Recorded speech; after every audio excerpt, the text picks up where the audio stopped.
Now, if you look at the manifesto of APC and Asiwaju, you will discover that every promise that he put in there, unless he can show that there is a plan to create production, generate Nigerians to everything is about borrowing.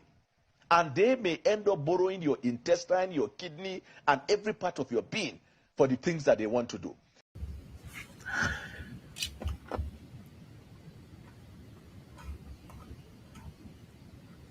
Good evening, everyone. Good evening, everyone. My name is Maazi Ezeoke, and sorry about the late start.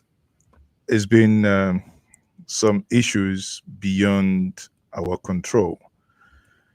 So it's been quite a hectic evening, and as you all know, a conversation this evening was scheduled with His Excellency Mr. Peter Obi, and up to now, we're trying to get things sorted out and get him settled to get this conversation ongoing. We do hope that that will still be the case, but as we go on, we will find out if that's still the case, because there has been some couple of challenges. Worst case scenario, I mean, we're being upfront here. I hope you can hear me loud and clear. Worst case scenario, we may have to reschedule, but at this point, that's not, the plan. Okay, so what we have asked to do, or rather what we originally scheduled to do, was to have a conversation around the 2 years of President Bola Ahmed Tinubu and the APC-led government, to understand what they have done for the last 2 years.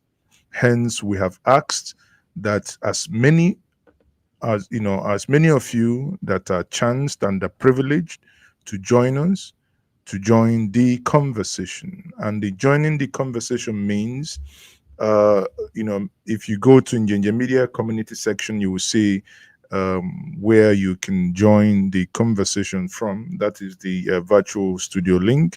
And for those of you who are on Njenje Media channel, Njenje Media WhatsApp groups, you would have seen the link as well to join the conversation. And if you haven't, or you are not part of Njenje Media WhatsApp channels or groups, please do join us. We would appreciate that, so that you'll be among those that would have that information to join us.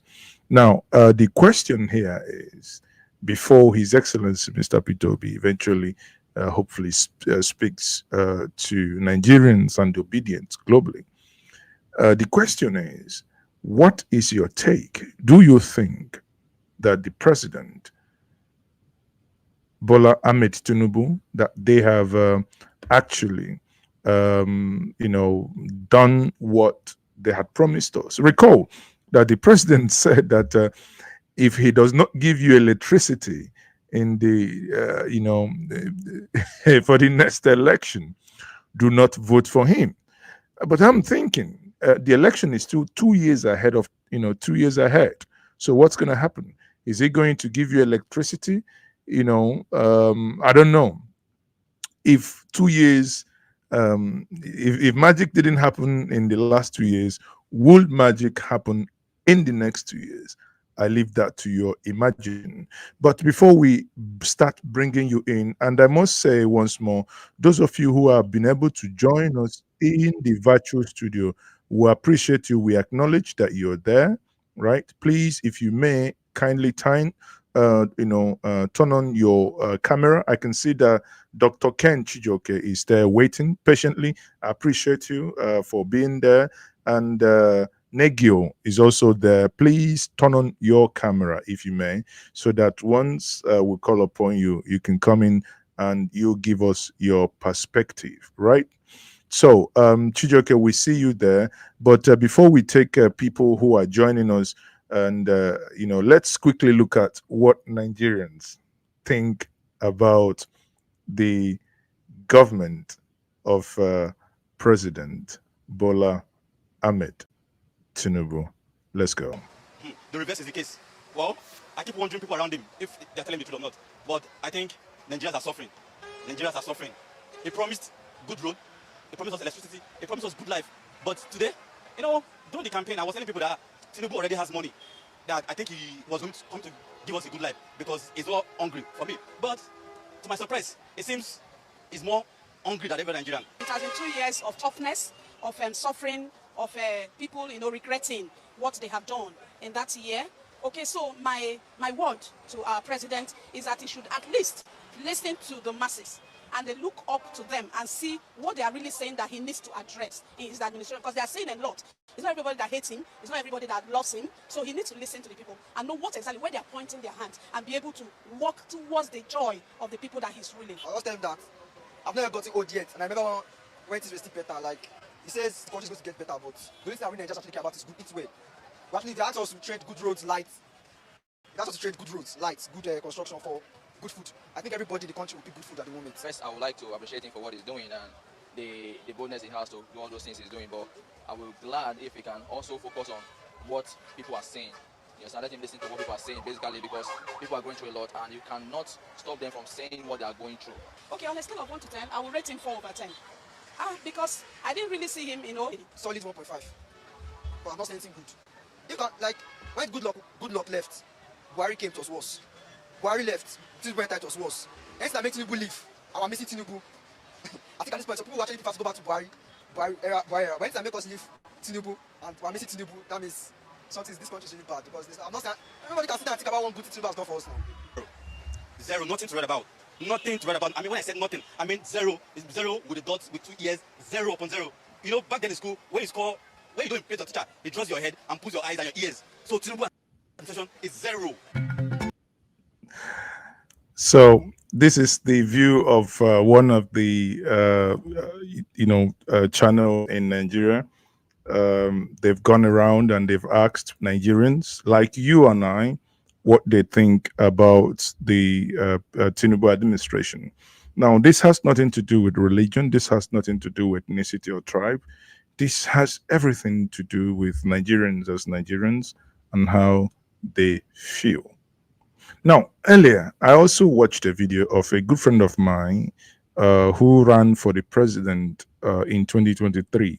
I mean, I think prior to the election, I had a one-on-one conversation with him, one of the brilliant minds, one of the best minds that contested that election, Dr. Adumalik. And in his view, he has also the following. Fellow Nigerians, today marks 2 years since a new administration assumed leadership over our beloved country. As is tradition, the speeches are rolling out with grand accounts of progress, proud declarations of milestones, and lists of promises supposedly kept.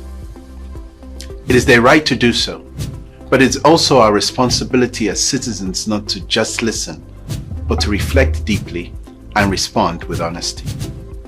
We should speak with clarity about the shared vision of today for an assured future. As a former presidential candidate and a citizen of conscience, I do not speak out of bitterness or rivalry, but out of duty. I speak for the silent majority, those whose daily lives reflect a different reality than those often claimed on podiums or printed in press releases. Let's tell ourselves the truth. 2 years into this administration, Nigeria is still adrift. The cost of living is unbearable, with inflation driving more families below the poverty line. Our currency continues to weaken, and trust in the financial system is fading like the old Naira note. Insecurity festers. Youth unemployment, even amongst graduates and skilled artisans, remains alarmingly high. And despite the promises, power remains unreliable, governance is sluggish, and hope is fragile. No nation thrives on slogans. Nigeria needs a strategy. So, Nigeria needs a strategy. Now, you would agree with me that this individual in question is one of the best minds, not only in spoken words, but in action. And when he said that he does, he's not speaking out of malice, you would understand that as well, that where he's coming from.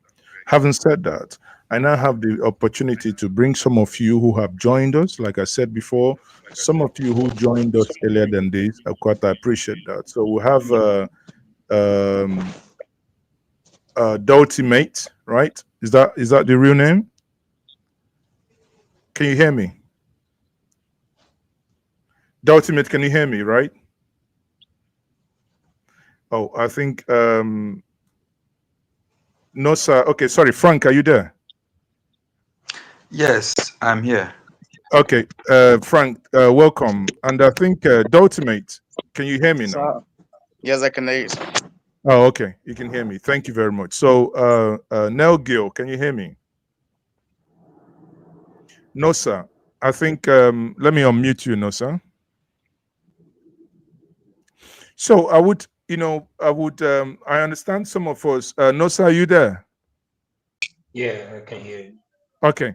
So I understand many of us. Let me quickly do this before we proceed. Is if you would tell me where you're joining us from, and you also tell me what is your take in the last 2 years, right? In the last 2 years, what do you think has happened in Nigeria, in your view? So let me start with Frank. Frank, now we have 2 years of Tinubu's government here. What do you think the government has done? If you would rate the government of Tinubu from 1 to 10, 1 being abysmally poor and 10 meaning that the government has done excellently well, how would you rate this government? Yes, I'm actually calling from Europe. I don't want to mention the particular country. But I am calling from Europe. Yes. The Buhari's administration actually had issues, which we're thinking that Tinubu's government will come and tackle those issues, because there was a clamor for the betterment of the lives of the people in Nigeria. The most prominent thing that was on ground that was actually called for a new government was insecurity.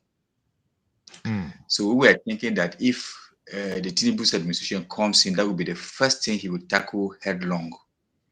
But incidentally, when Tinubu's government came in, they have shown so much abysmal, lackadaisical attitude towards insecurity.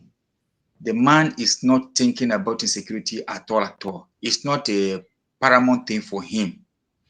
Because if it were the paramount thing for him, issues have come up in the country which he would have paid attention to. But he's more concerned about things that are not very, very important.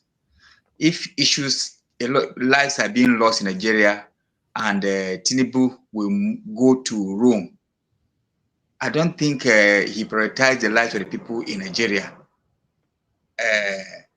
Tourism was much more on his plate than the things that are actually happening to the people in Nigeria. So if you ask me to rate him, I will rate him like 2 over 10.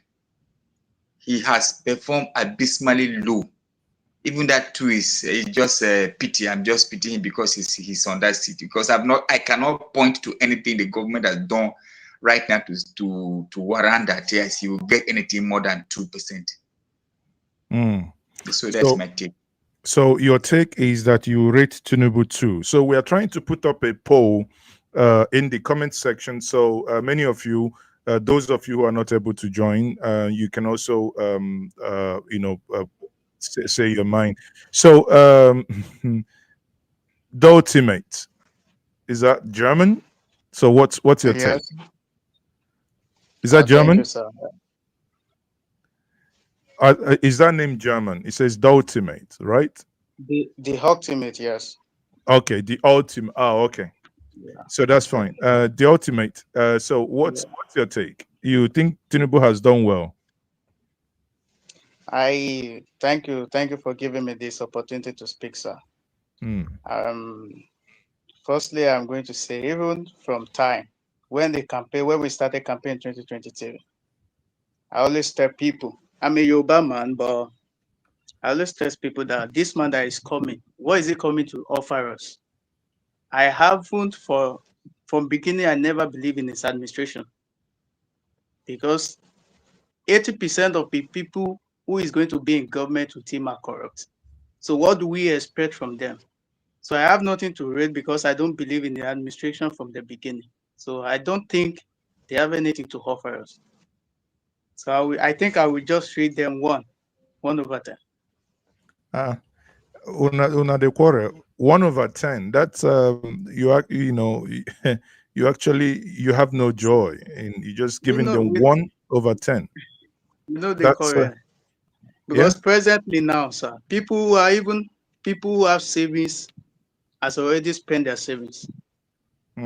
Because things are so hard in the country to an extent that even for a common man to survive is not easy. So we have to be honest with ourselves. The government is not working. In all areas, it's not working. Then he was talking about electricity. Where's the electricity today? They are talking about even increasing the electricity. So they are putting even more tariffs and people are paying for what they are not consuming. So there is nothing working in the country. We have to be honest with ourselves. So in your view, nothing is working. Therefore, you are giving them 1/10. Just give them one, yeah. Well, Niger nigga, you are welcome to this stream. What's your take? Okay, Niger nigga is dropped. Omori Robert Frank, go ahead. Can you please sit up, please? Can you sit up, Omori? Can you sit up? Thank you. Yeah. So, good afternoon from good afternoon. Yeah, I live in Canada.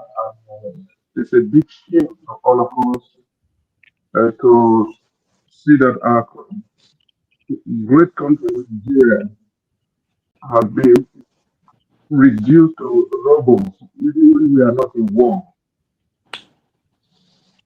My point, I thought I was going to speak to Mr. Peter B. It's going to be this time because I have been, and I then follow up you or this one. My point is, there's nothing to score about that administration in Nigeria. It's a complete disaster.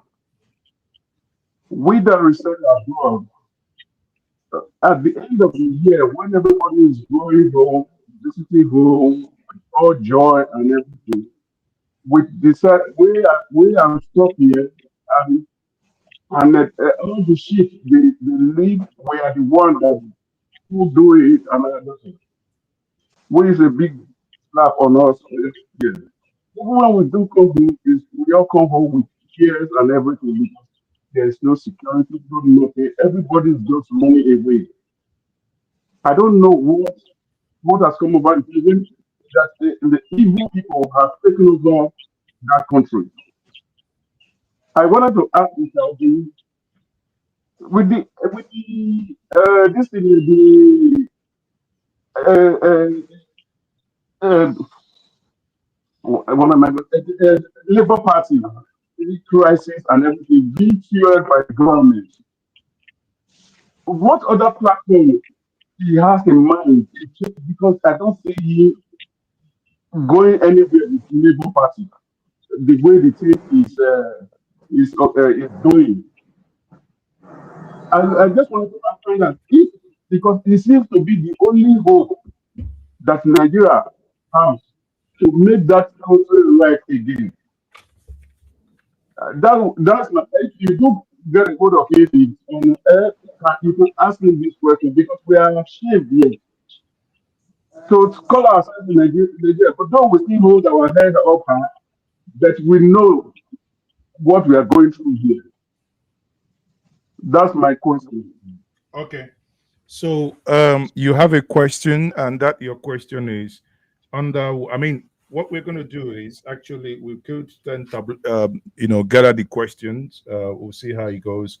Your question will be under what platform would he be running, right? In short, you do not think that Labour Party is still visible, viable for him to use. Thank you very much. So, John, a double, please. John, a double. You're welcome to the stream. All right. Thank you very much for this opportunity, and I quite appreciate what you guys are doing. My name is John Edobo, and I live in America, in Georgia precisely. I just want to say something. You know, when we try to rate the Tinubu administration, I wonder what we are rating. Is there anything to rate about his administration? That's their performance. I mean, we have, you know, listen, in fairness, you know, our job will be to be fair where necessary. In fairness, for instance, I personally, I mean, that's my opinion, I have identified 3 key people in Tinubu's administration that have shown semblance of capacity. And these are, in my view, former governor of Ebonyi State, that is Engineer Dave Umahi, Festus Keyamo San, and Tunji Ojo, that is the Minister of Interior. You know, irrespective of the fact whether I do support or I do not support the government, I have seen a sense of urgency and duty, and people who somehow, you know, want things to change. I give it to them. These 3 individuals, for me, are the stars of this government. Therefore, when you want to rate, in as much as the bigger picture might not necessarily be appealing, but at least there are some, you know, commonsensical individuals that may have chosen to do something otherwise. Don't you think so? I quite agree with you with those 3 persons you've named, but let's add one more. Wike, whether we like Wike or not. Oh, yes, correct. Wike, yes, you're correct. 4 of them, those 4 people you've made mention of, you know, those 4, I think, are really performing to their capacity or whatever. Exactly. Or even in the Bible, it said, go to the city if you find someone who is righteous. So could you use these 4 individuals to forgive the government? So, I mean, that's the point. The answer is absolutely no, because the simple reason for my no is this. The primary reason why there's government is to protect lives and properties. And you think they failed in that duty? Woefully. Woefully. I'm from Edo State, right? And I'm from Ishan, where you had that problem last time that they had to kill some houses, so-called the Fulanis, right? You see, when things are constant, it becomes a norm. Killing in Nigeria, as we speak, is a norm. People don't see it as anything awkward. In America, if a soul dies, it's aired everywhere. You see, even there's a reaction from the presidency. But it's not the case in Nigeria. Hundreds of people are dead. Tinubu is somewhere in France the other time enjoying himself. He did, apart from his spokespersons issuing that statement. It took even, I don't really, to be candid with you, I came to this country believing that pothole, as we always see in Nigeria, was enough. It's okay. Yes, I came to this country. I traveled all the way from New York to Georgia, right, on road. I didn't see pothole. But in America, there are places we have pothole. I've been in some parts of Oakland. Well, you know, my brother, let's see. Because the weather, yes. If there are snow. No. This, you know, San Francisco is. Calm down. Let me explain something to you. Okay. Let me explain something to you.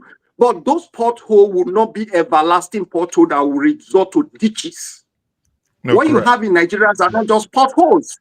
They are ditch. Nigeria is actually not. It's gone beyond ditch because they can swallow Dangote trailer. So exactly. So what are we talking about? The fact is, you see, even the Peter Obi, that guy. I'm a PDP member, but my family, Peter Obi loyalist. As in, when you say PDP. If you like, go and combine Wike, combine the so-called Atiku, combine everybody. None of my family member would drop their vote for those stupid people. You see, Obi will be the one. What the presidency is supposed to be doing, the so-called president is supposed to be doing. Obi is the one running around caring for people. That's love. That's humanity in display.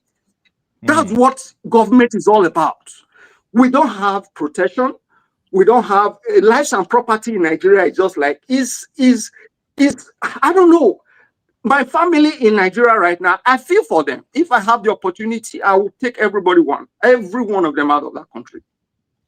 Because the government, do you have government? Is that a government? And you are rating them? When they construct road for you, you are clapping for them. Here in America, when roads are constructed, in the next day, you don't even, you know, of their manifesto, it's not part of what they clap for. What they it's your duty to do it. My brother, you see, the thing is that Nigeria has a very, very dysfunctional system, right? I understand what you mean. You know, in Europe, it's either the council or the commune, which is the local government that talks about local government. Yes, yes. If we talk about except federal roads, with the exception of something like the FCT, which is a capital where you have mayor, then in this case, Wike will be acting as a mayor. Then yes, should be in charge of road. If you talk about like Sadiq Khan, the mayor of London, being in charge of the TSL, that is the London transport and whatnot, right? So yes. With such exception, you now understand that talking about people building roads, and I'm from Anambra State, and you hear, oh, I should clap for someone because he's building a water park. Forgive me, but what's your duty in building water parks? In some states, you hear they say the state governor has built shopping mall that ought to be clapping for them. And that ought to be a private enterprise. All you need to do I don't get it. Enabling environment to build that. I mean, we do understand that, but let's not lose the sight that this is Nigeria. You know, that's the problem. That's the problem. No, you know why? You know why? Just hear me out, please. You know why? Because we keep saying this is Nigeria. Why not? I want you to take this question in cognizant in responding to what you just want to say. Ifeanyi says you have 5 credits including English and maths. Sorry, you need 5 credits including English and maths, but you got 3 credits without English and maths, and you claim to be performer. The key performer, the key performing indices of a government is security, education, health, and job. Do you agree with Ifeanyi? If not, why? Do you agree with him? If the key performance index, right, is it must include English and maths, and you failed those, it means you have failed. Because now the primary objective, the reason why there's government is protection of lives and property. That's the primary thing. Then you talk of health, before health. All those are other things that will come in. Because if you're not secured, yes, definitely you can't even talk of good health. You can't talk of feeding, because those are the other things that comes before protection. You need to protect the people. You will need to protect. And if you fail those 2 things, you have failed. There's nothing to rate you about. There's nothing, absolutely. Okay, and thank you very much for that contribution. Before we bring someone else in, you've raised your hand, or Mori, quickly make your intervention. Yeah, I just want to contribute to what this man was just saying, or what yes. That's right.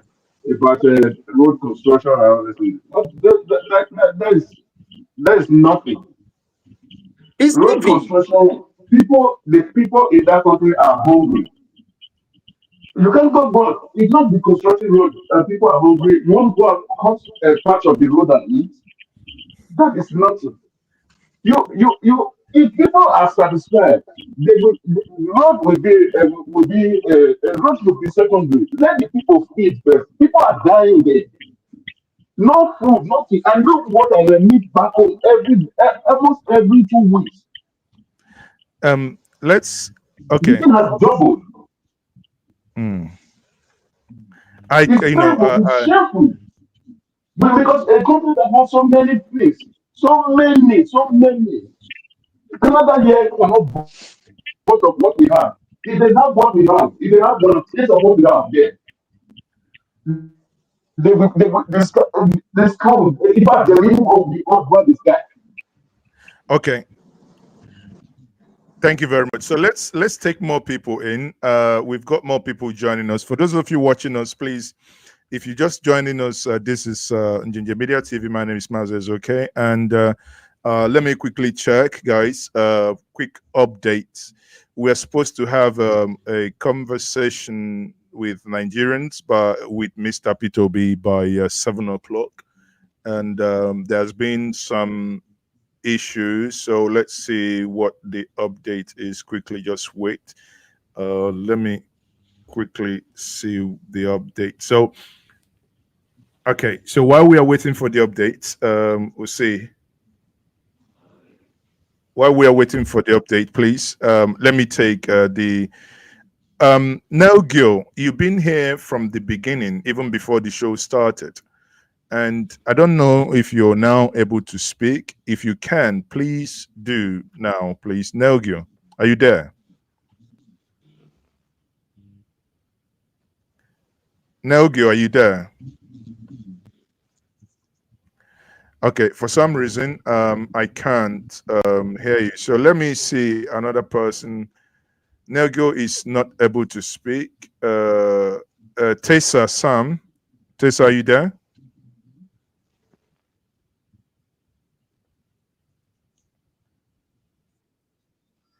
Tessa, are you there?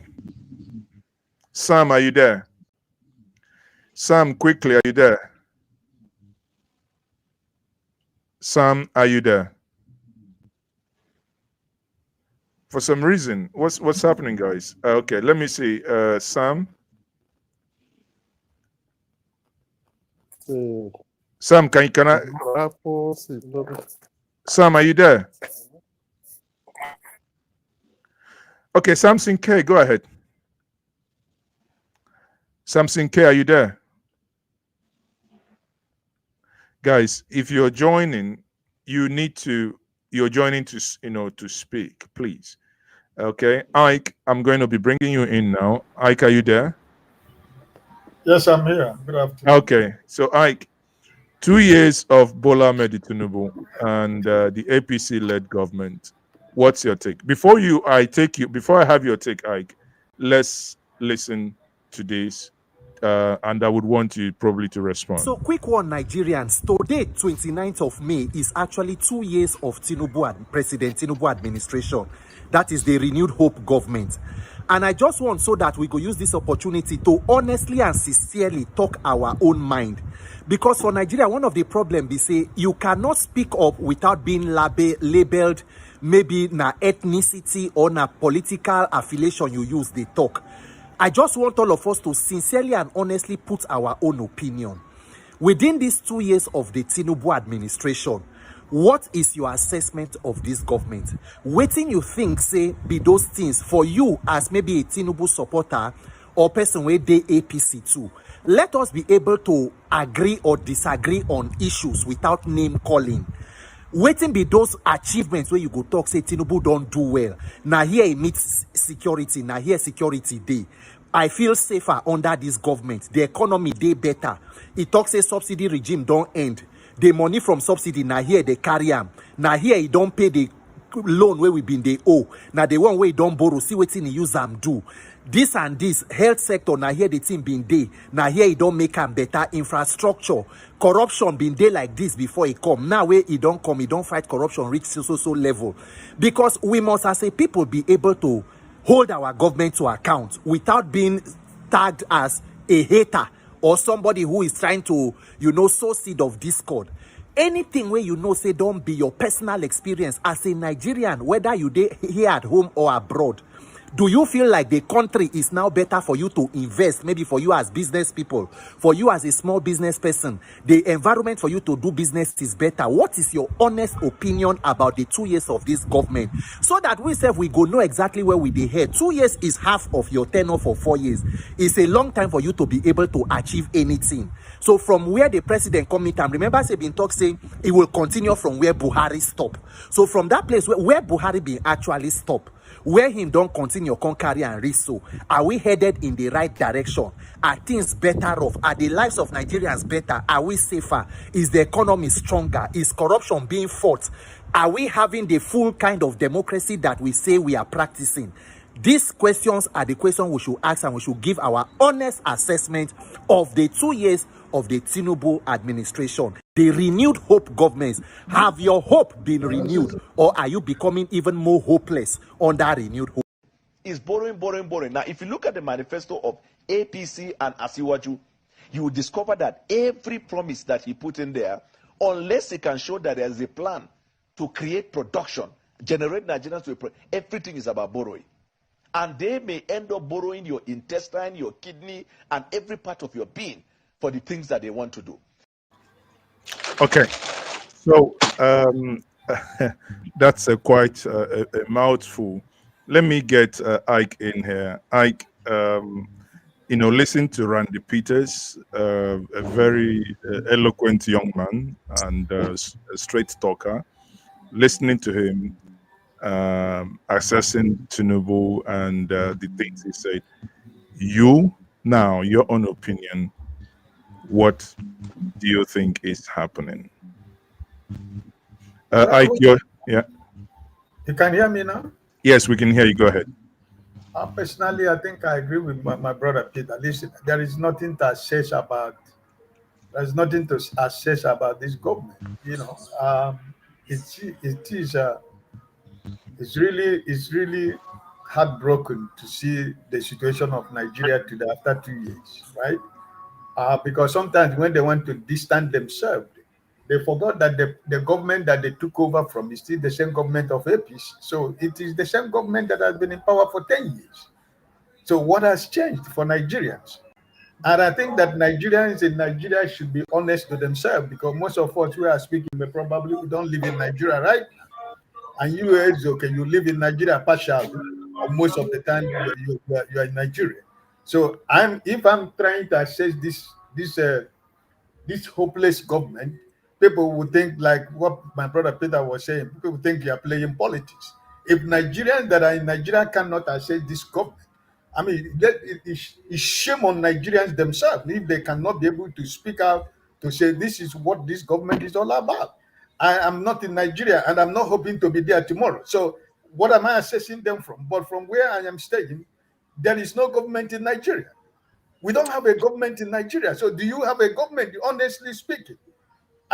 You as somebody, you were making a mathematics the other time, and the person we were pointing out Wike and Umahi, and what are they doing? They're doing their job. They were assigned to do the job. They're not giving me any favor. Are they giving you favor? Are they giving favor to your family? No, they're doing their job.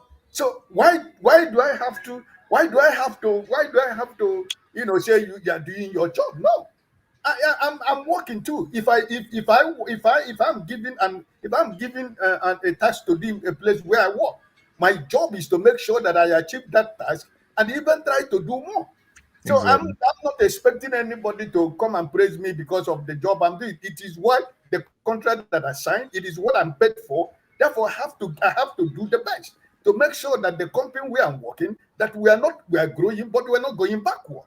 Because if the company is growing, it is affecting the community where the company is. It is affecting everybody. The economy is reaching everybody, and the people's power begin to grow. So if Nigerians cannot assess their government, if they think they have a government, I mean, it's shame on Nigeria. So for me personally, I have nothing, because somebody was talking about when we talk about security.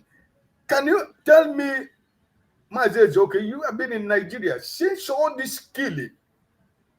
that has been going on in Nigeria. Your president was out of the country when the overkilling happened in Plateau and Benue State. Since he came back to Nigeria, has he visited any place?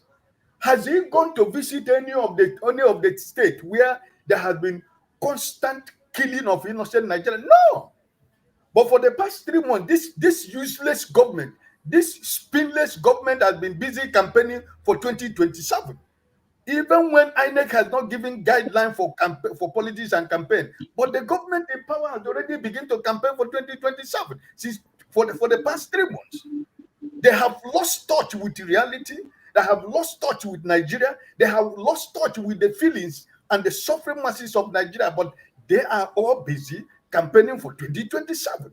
So, my brother, let me take you on that comment, the last comment now. While I acknowledge I welcome those that have just joined us now. Stay humble, Tony, okay, and Emma, Missy, I see you all. We'll be taking you quickly.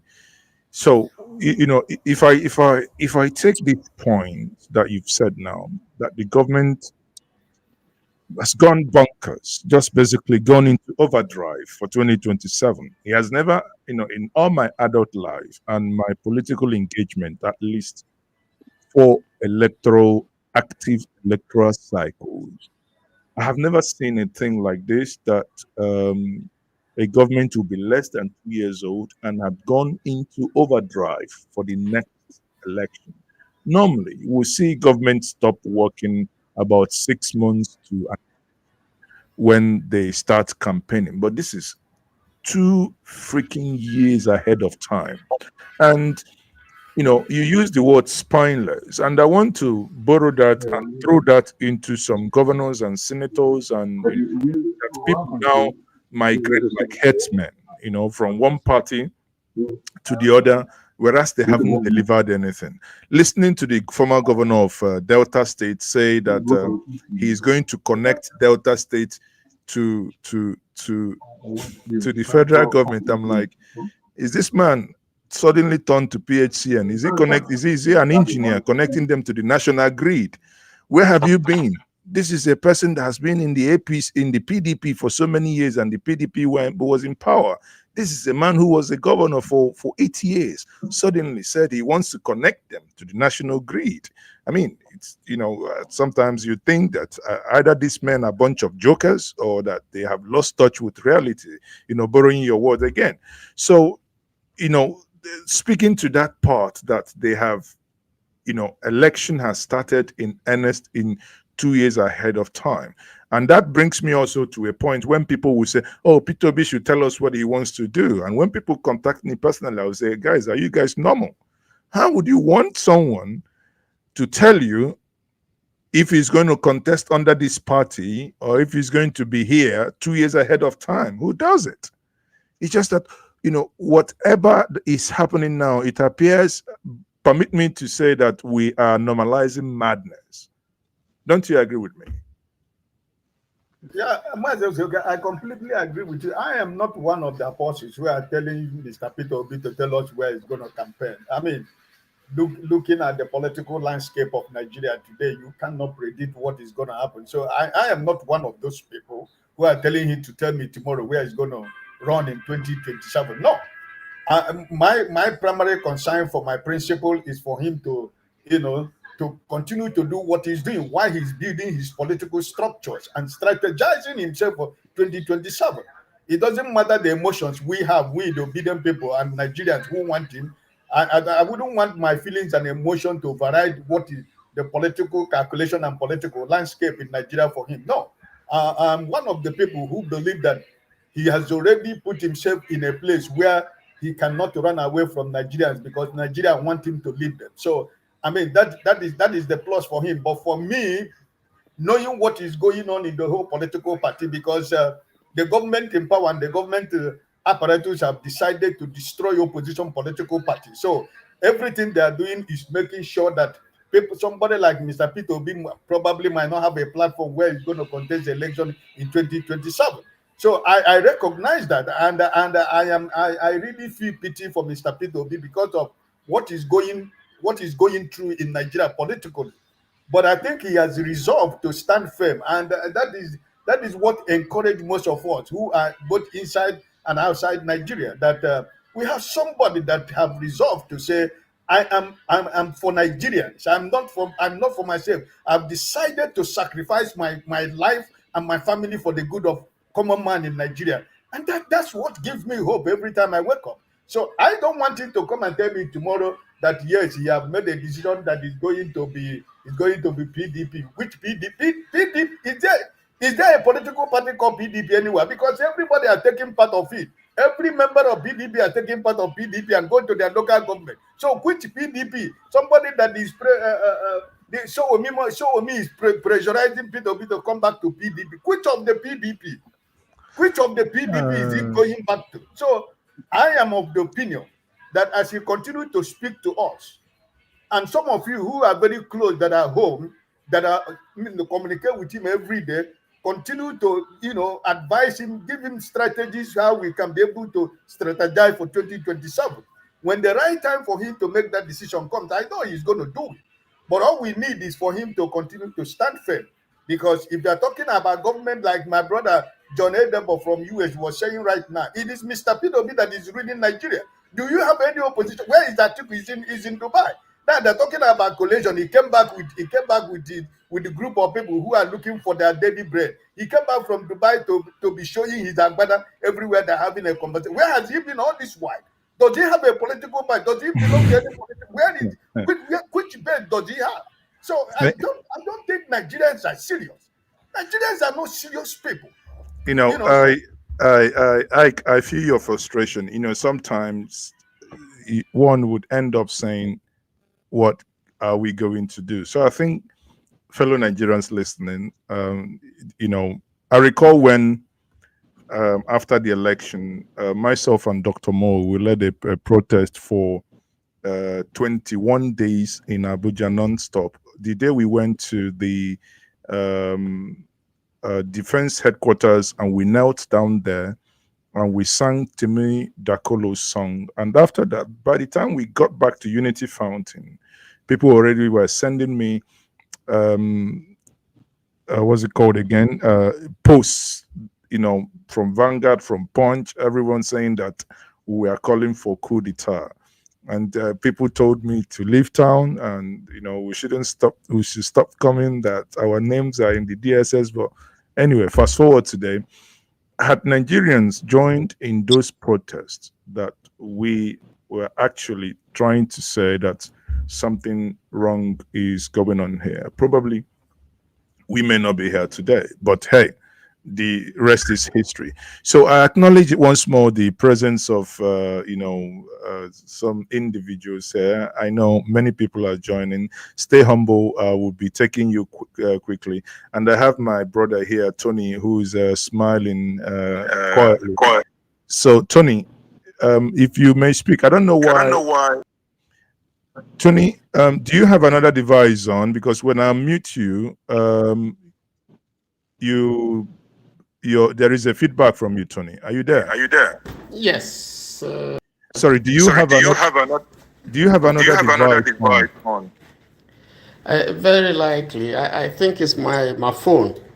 Okay. Could you please turn it off so that we do not have the feedback and we can hear you clearly, please, if you don't mind. Okay. Let me take someone else. Then let me take Stay Humble. Then we'll bring you back in. Okay. So Stay Humble, you're welcome to this stream. Okay, thank you very much. So I was going to ask why we don't have His Excellency Mr. P2B. Like I said, there is. I'm trying to make contact backstage. There are issues ongoing, so hopefully it works. If not, it might be a different day. But the moment that becomes clear, I would inform us. So the stream was actually scheduled so that we have these conversations, then leading to him being able to join this space. Then this space will now go on. Okay. So the reason why I asked is that the case may not make sense to us now, But Sorry? when this broadcast that he will be on Twitter Space at 7 p.m., we probably wouldn't realize how far this would go. It will go across Africa, and It doesn't. This is not the first time we have had Twitter Spaces rescheduled or whatever.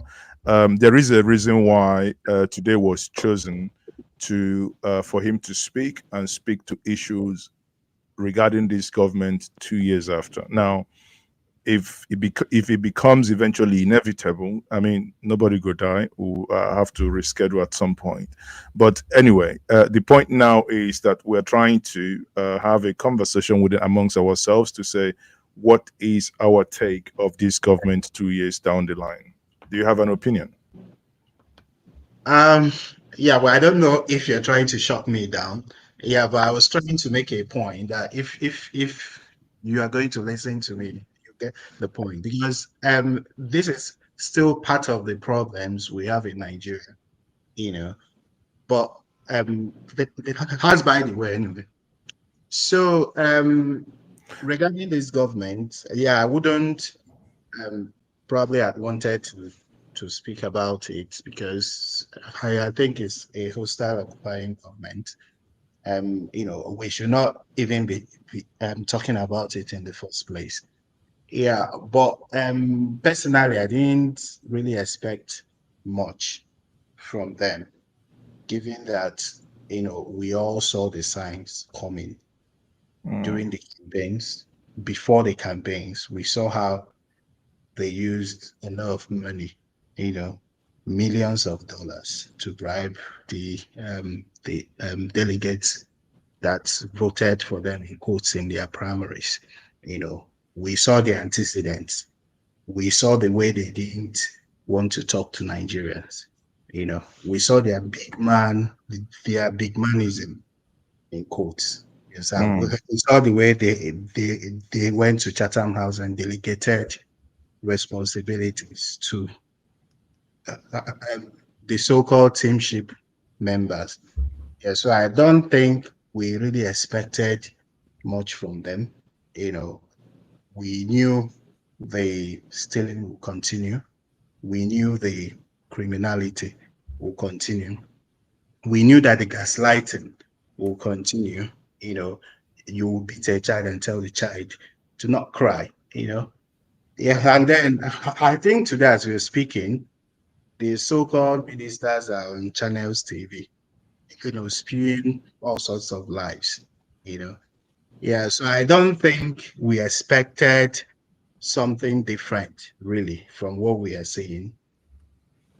And I don't think that what we are seeing now is even different from what has happened in the past. Remember, the time of Olusegun Obasanjo, the same thing happened, the same 2 years in government, and you start hearing about elections, moving from PDP to Alliance for Democracy, and this and that and that and that. I'm trying to from one party state and the rest of them. So I don't think we are seeing something different from what has happened in the past. The way they play their politics, because the purpose of politics is to deliver good governance to people. But the media and even some social media influencers are trying to paint a picture that politics is some kind of Game of Thrones, trying to outsmart people. So the way we play politics should be to deliver good governance to the people. All right. Okay. I quite appreciate your insight and input. Thank you very much. Let me take Tony. Something. Definitely. Am I okay now? Anyway, let me mute. Go ahead. Yeah. Greetings, Maazi. Thank you for the good work that you're doing, and greetings everybody on the panel. Well, I think that for the issue asking for an assessment of 2 years of the APC government, depending on who is looking at the achievement. Government feels that they have done well given the challenges that we have, and they've enumerated quite a number of areas. Calabar, Lagos, Calabar, Coastal Highway, Badagry, Sokoto. They talked about refineries, that have experienced some bit of a turnaround. They talk about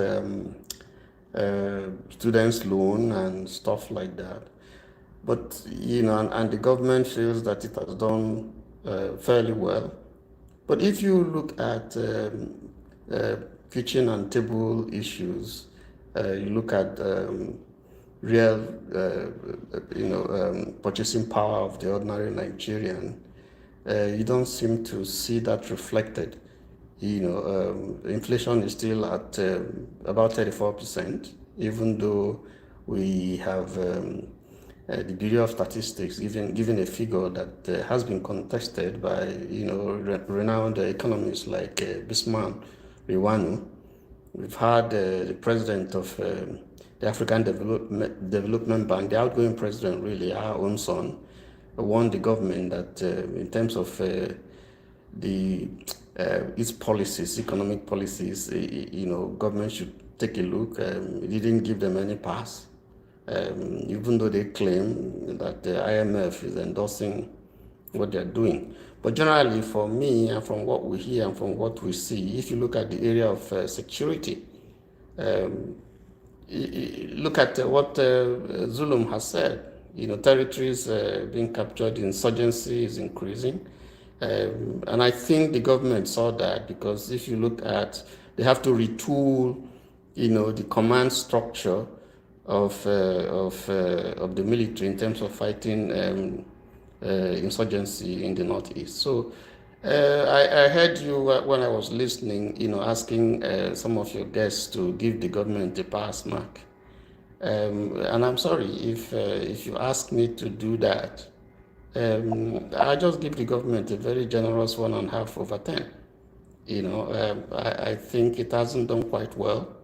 I think these 2 years would be one for the government to sit down and talk to itself and listen to Nigerians, because government, if you take a census and the people are saying that you haven't done well, or just only your cabinet people are saying you've done well, I think that's not a realistic view that the government exists to serve the people. I don't think the government has done well. I don't think all the hype about, Asiwaju, who has done well in Lagos, and so the hype to all the expectations, that is going to do well. I don't think he's done well. And we're not interested in giving us excuses that the economy was bad and so on and so forth. Government exists to fix things. So if you haven't fixed things, is 2 years enough to fix? In 2 years, can we see a direction, a path? Can we see a policy position? Can we see a clearly defined objective, a focus? Can we see something that is behavioral that we can assess and that can give people hope? I think if you look at those areas and the task, if there's anything that goals that government has set for itself in terms of achieving those goals, I don't think this government has done very well. And I think it should listen to people, listen to the public, listen to opposition, and then re-engineer and retool its machinery of government.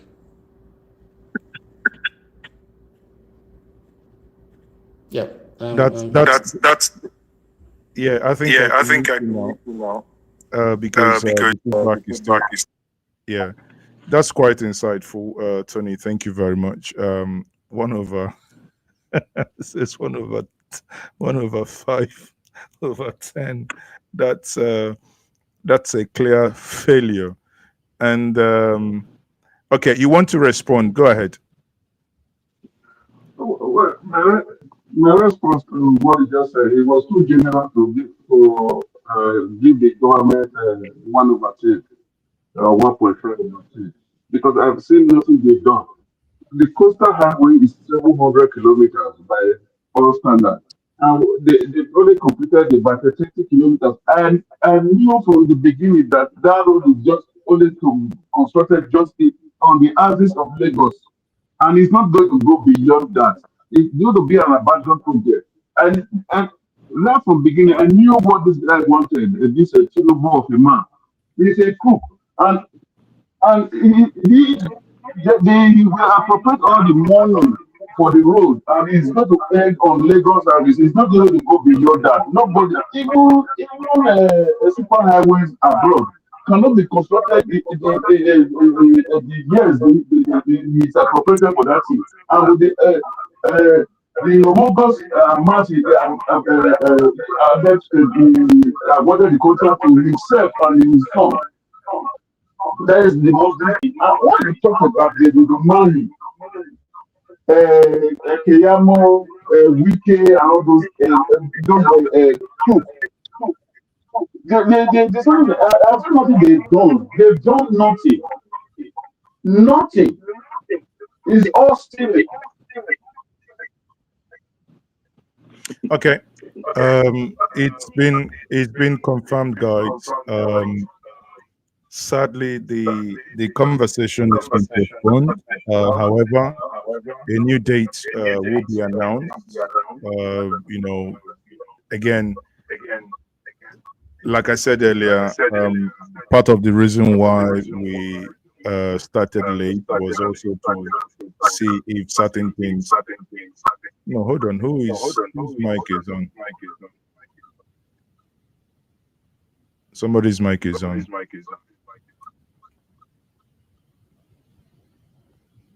Okay. Omori, I think it's your mic that was doing that. Anyway, so part of the reason we started late was to see if certain issues will be, certain things will be resolved. I know that Stay Humble had already started saying it's a Nigerian thing, and I wouldn't say otherwise, but the thing is, if you operate in Nigeria within the hostile nature of this place, you would understand, and you would know that His Excellency Mr. Peter Obi is one man, at least I can speak authoritatively, having been or having worked closely with him for a couple of years. You know that he is one man that will, at any point in time, wish to speak to Nigerians with full of empathy, right? So for him to, for this to be postponed, you understand that even if it meant that it could have gone on for 30 minutes, it would have. But nonetheless, this space is still going to happen. That is a guarantee. There is also, but we haven't finalized that. There is also another event that we are planning that's going to be on ground in Abuja. For those of you, once that is confirmed, we'll put it out. For those of you to attend, who will attend. I personally will be there, and he definitely 100% will be there. And that, again, will be transmitted live here on Njenje Media TV. No matter how long it takes, 3, 4, 5, 6 hours, it will be transmitted from beginning to the end. But one thing we may not have on that second event will be the opportunity for people to ask questions or whatever it might be. Or maybe, it's a hybrid event. Maybe he may authorize that people online takes question. Maybe it might be that you drop in your questions. We don't know how that's going to happen, but there is a second event anyway. But for this event now, the event sadly has been postponed. So let us on that still continue with our conversation. Either way, today is the 29th of May 2025. Now, Nigerians are confused. Some people asked today on a Twitter space, why do we still have 29th of May as public holiday? And eventually, June 12th, are we going to have another public holiday? People are now confused, which is which. Is it the 29th of May, that is the Democracy Day, or is it the June 12th that was actually made a Democracy Day? Or do we have 2 Democracy Days in Nigeria? I do not, honestly, on this, I do not have opinion. But let me quickly bring more people in. I have also Kachi joining us, and we have some of you here. Please, if you're brought in, please can you turn on your camera? I have Kachi joining us. Kachi, can you turn on your camera? And the ultimate, please. Okay, you're back. Obviously, you have given us your take before. Jay Odang, are you able to turn on your camera, guys? If you're able to turn on your camera, then we can have you speak to us. So now I would want us to take a look at this and have our take. Now, one of the things that this government has become, in fact, the APC government, since the time of Muhammad Buhari, has become so notorious of, is the issue of budget padding. And budget padding has become that same place where we spend so much money and we basically, the Nigerian government, the Nigerian people will have very little in return. In this year's budget, that is being worked upon, we have seen where solar street lights, single one, is costing us over 100 million naira. And Nigerians are beginning to question, are we the light of the world, or are we trying to light up the sun? I mean, what's actually happening, people? Now, there is this a video by Budget IT that really speaks to this. Let's quickly watch this and have a reaction to this. He don't say what we don't talk am. Last year for backyard, we carry and come as budget is a mess. That time, Njenje, we shout. We talk. We even write like a give the body of National Assembly. We write give presidency, even budget office. But everybody's not a shift on top of the matter. Nobody won't talk am. But see, we got to talk on top of this one. Because what's really happen for this country? You want to carry come inside these 2 seconds there. Now anytime money long shame you, aka now person wey know you. Now in they do you. You say wetin? Florence, follow me on top this matter. Which day for you then pass budget? We sleep, we wake up. Now so then summer us with 54.99 trillion naira budget. If to say you ask me for say Kukuma add 1 trillion, make it complete 55 trillion. But I mean, what do I know? Oh yeah, now they got summer budget of 54.99 trillion naira. If you see now, you go say okay, because the budget too big, the biggest in Nigeria history of budgetization like this. So you're going to say okay, they want to use and take care of citizens, take pamper Nigerians, because make we they talk to our eye for inside this economy. We don't see woto. We don't see left, we don't see right. We see inflation, we see crisis. We don't know the difference again when it comes to synonym. But to find now, as they don't summer the budget, you know say this budget, everybody just they use and they cash out. If I digest and finish for you, hey, you go talk to the person who do Nigeria. He don't lock the throw key. And now for inside third mainland bridge, then throw the key. Not be like saying for your backyard. Oh, you can't tell me why the joint body Federal Ministry of Humanitarian Affairs and Poverty Alleviation, aka Alivier, they set to comot poverty for Nigeria this year 2025. They need 24 billion naira as budget. Oh yeah, they send the proposed budget. Give National Assembly. National Assembly look budget finish. They go up to 291 billion naira. It doesn't only there now for say okay. Joint body science, technology and innovation. They say bad as bad. You know things are very difficult. They will use 69 million to 69 billion to take work this year. They said proposed budget give National Assembly now. National Assembly tell they say you don't know what you're talking about. Now 1.2 trillion naira now you need this year for 2025. Now so they take approve 1.2 trillion naira. They increase that budget with 1,600%. They know they talk for mouths. If I say you can't stop there now, we for say okay, inflation things hard. But Federal Ministry of Agriculture come tell them say, and you know things they very, very hard to make a Greek binding for inside this country this year. Now 242 billion naira then go need. Then send proposed budget give National Assembly. Now Nkechi, do you want to know what National Assembly did? They fire the budget.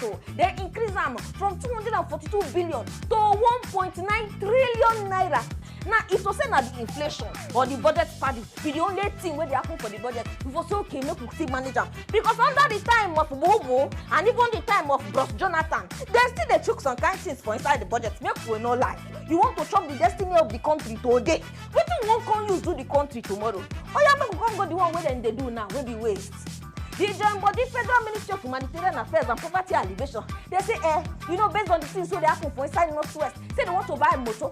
The motor now they go come carry am, give security institutions and traditional institutions to take support the fighting when they fight for inside Northwest. How much they talk say they need for this one? 5 billion naira.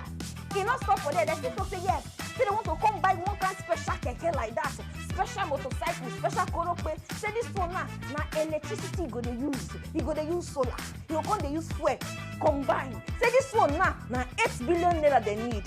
If you say you stop for there, we never drink water. Drop cup on top that matter. Now so the Jambody Nigeria Institute of Mining and Geosciences, they say they want to buy Hilux van.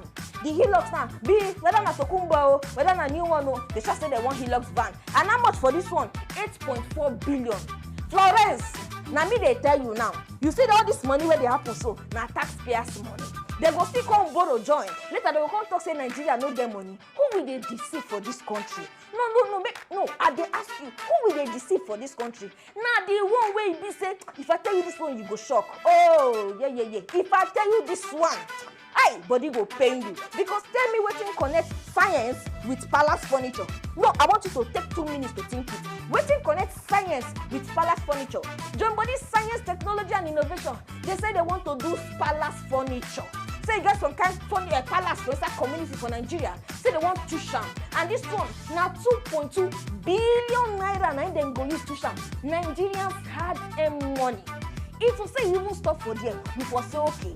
Now so the Jambody ARCON and the Advertisers Regulatory Council of Nigeria. This one now they under the Ministry of Information. You know what's in ARCON talk? They say they want to build link bridge for inside Ebonyi State. If anything no drop for that one, 1 billion naira go drop. ARCON now.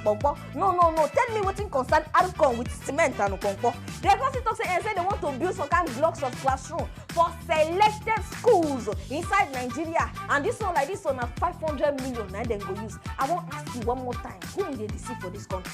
We dey here leaders they use Nigeria taxpayers money, hard money they do give away. Later they want to say money no day. You see this matter so nobody want to touch am. Remember sir, I don't tell you say we don't rise give presidency. We don't use go of talking drum. We go budget office we talk. We go National Assembly we talk. We go presidency we talk. Everybody they do nobody want shake body on top the matter. But the truth now be say even the money where they the country, how they take they spend them. Nigeria not really get revenue problem. Now spending problem now we get for this country because inside all this 54.99 trillion. Everybody they find how you want to benefit them. If I carry constituency project can give you, I sure say you go face, but no worry, that one now full quagmire on his own. I go carry and come for inside the next one. So while we're still on the 2 years of this government, how do you in this planet Earth explain that a ministry submits a budget of 24 billion and you wake up the next day when he has gotten to the table of the uncommon sitting arrangements and it shoots up to 291? Or how do you explain that 69 billion was submitted and it balloons into 1.2 trillion? Or how do you explain that 242 billion was submitted and it balloons into 1.9 trillion? I mean, maybe we abuse money. EFCC is just running after people who step on Naira as Naira abuse. I think this is real abuse of money because at some point, even sitting down here, listening to the figures being announced by the young lady, I became dizzy because the billion, we like, what's going on, people? What is going on? This is beyond me. This is beyond the life of me. I do not understand what is going on. John, I beg, you understand the thing where they happen? Eh? Yes, it's very clear now. The fact is that we have people that are insensitive to the well-being of their fellow human beings. The Nigerians, the real Nigerians. The real Nigerians are on the street. You know, I said something, I came to America, I've not really seen a gully, because that's where you guys shouldn't be calling it a pothole in Nigeria. It's gully that you have, ditch. But now you see a budget that is being presented and it gets to the National Assembly, they pad it, they add more to it. Remember, that's the same Senate President, Akpabio himself, who said he could not pronounce the figure that was presented to him. But he went ahead, added more to figures he could not pronounce. Where is the money really going into? Today I was reading something, it's a total mess, because today I was reading something where they said just to get one pole of light, which is their light they want to put in their various constituencies, costing about 300 and something million. How is that? How do you explain such? How do you explain such to people that are sane, and you expect them to remain in that sanity to remain? How? I have my families in it, and you know how much I transfer on weekly basis just to sustain people out there, friends and well-wishers, even those that don't even like me. I still have to sustain their life. When I see their condition is pity, and you just don't have any options than to pity them and send something. I was watching the convoy of our so-called Mr. President in Lagos under the, look where the cars in that convoy, which of those cars are manufactured in Nigeria? But even if it's not manufactured, which of those cars are distributed in Nigeria? But that's like Innocent Motor. renewed. Do you see Innocent Motor in those convoy? No, but that's a renewed hope convoy now, so you should know that's a renewed hope. No. Let's call a spade a spade. That's a renewed disaster. Because now, look at the budget. Look at those cars. The latest one that man is driving is made in America here. It's an American car that he's driving.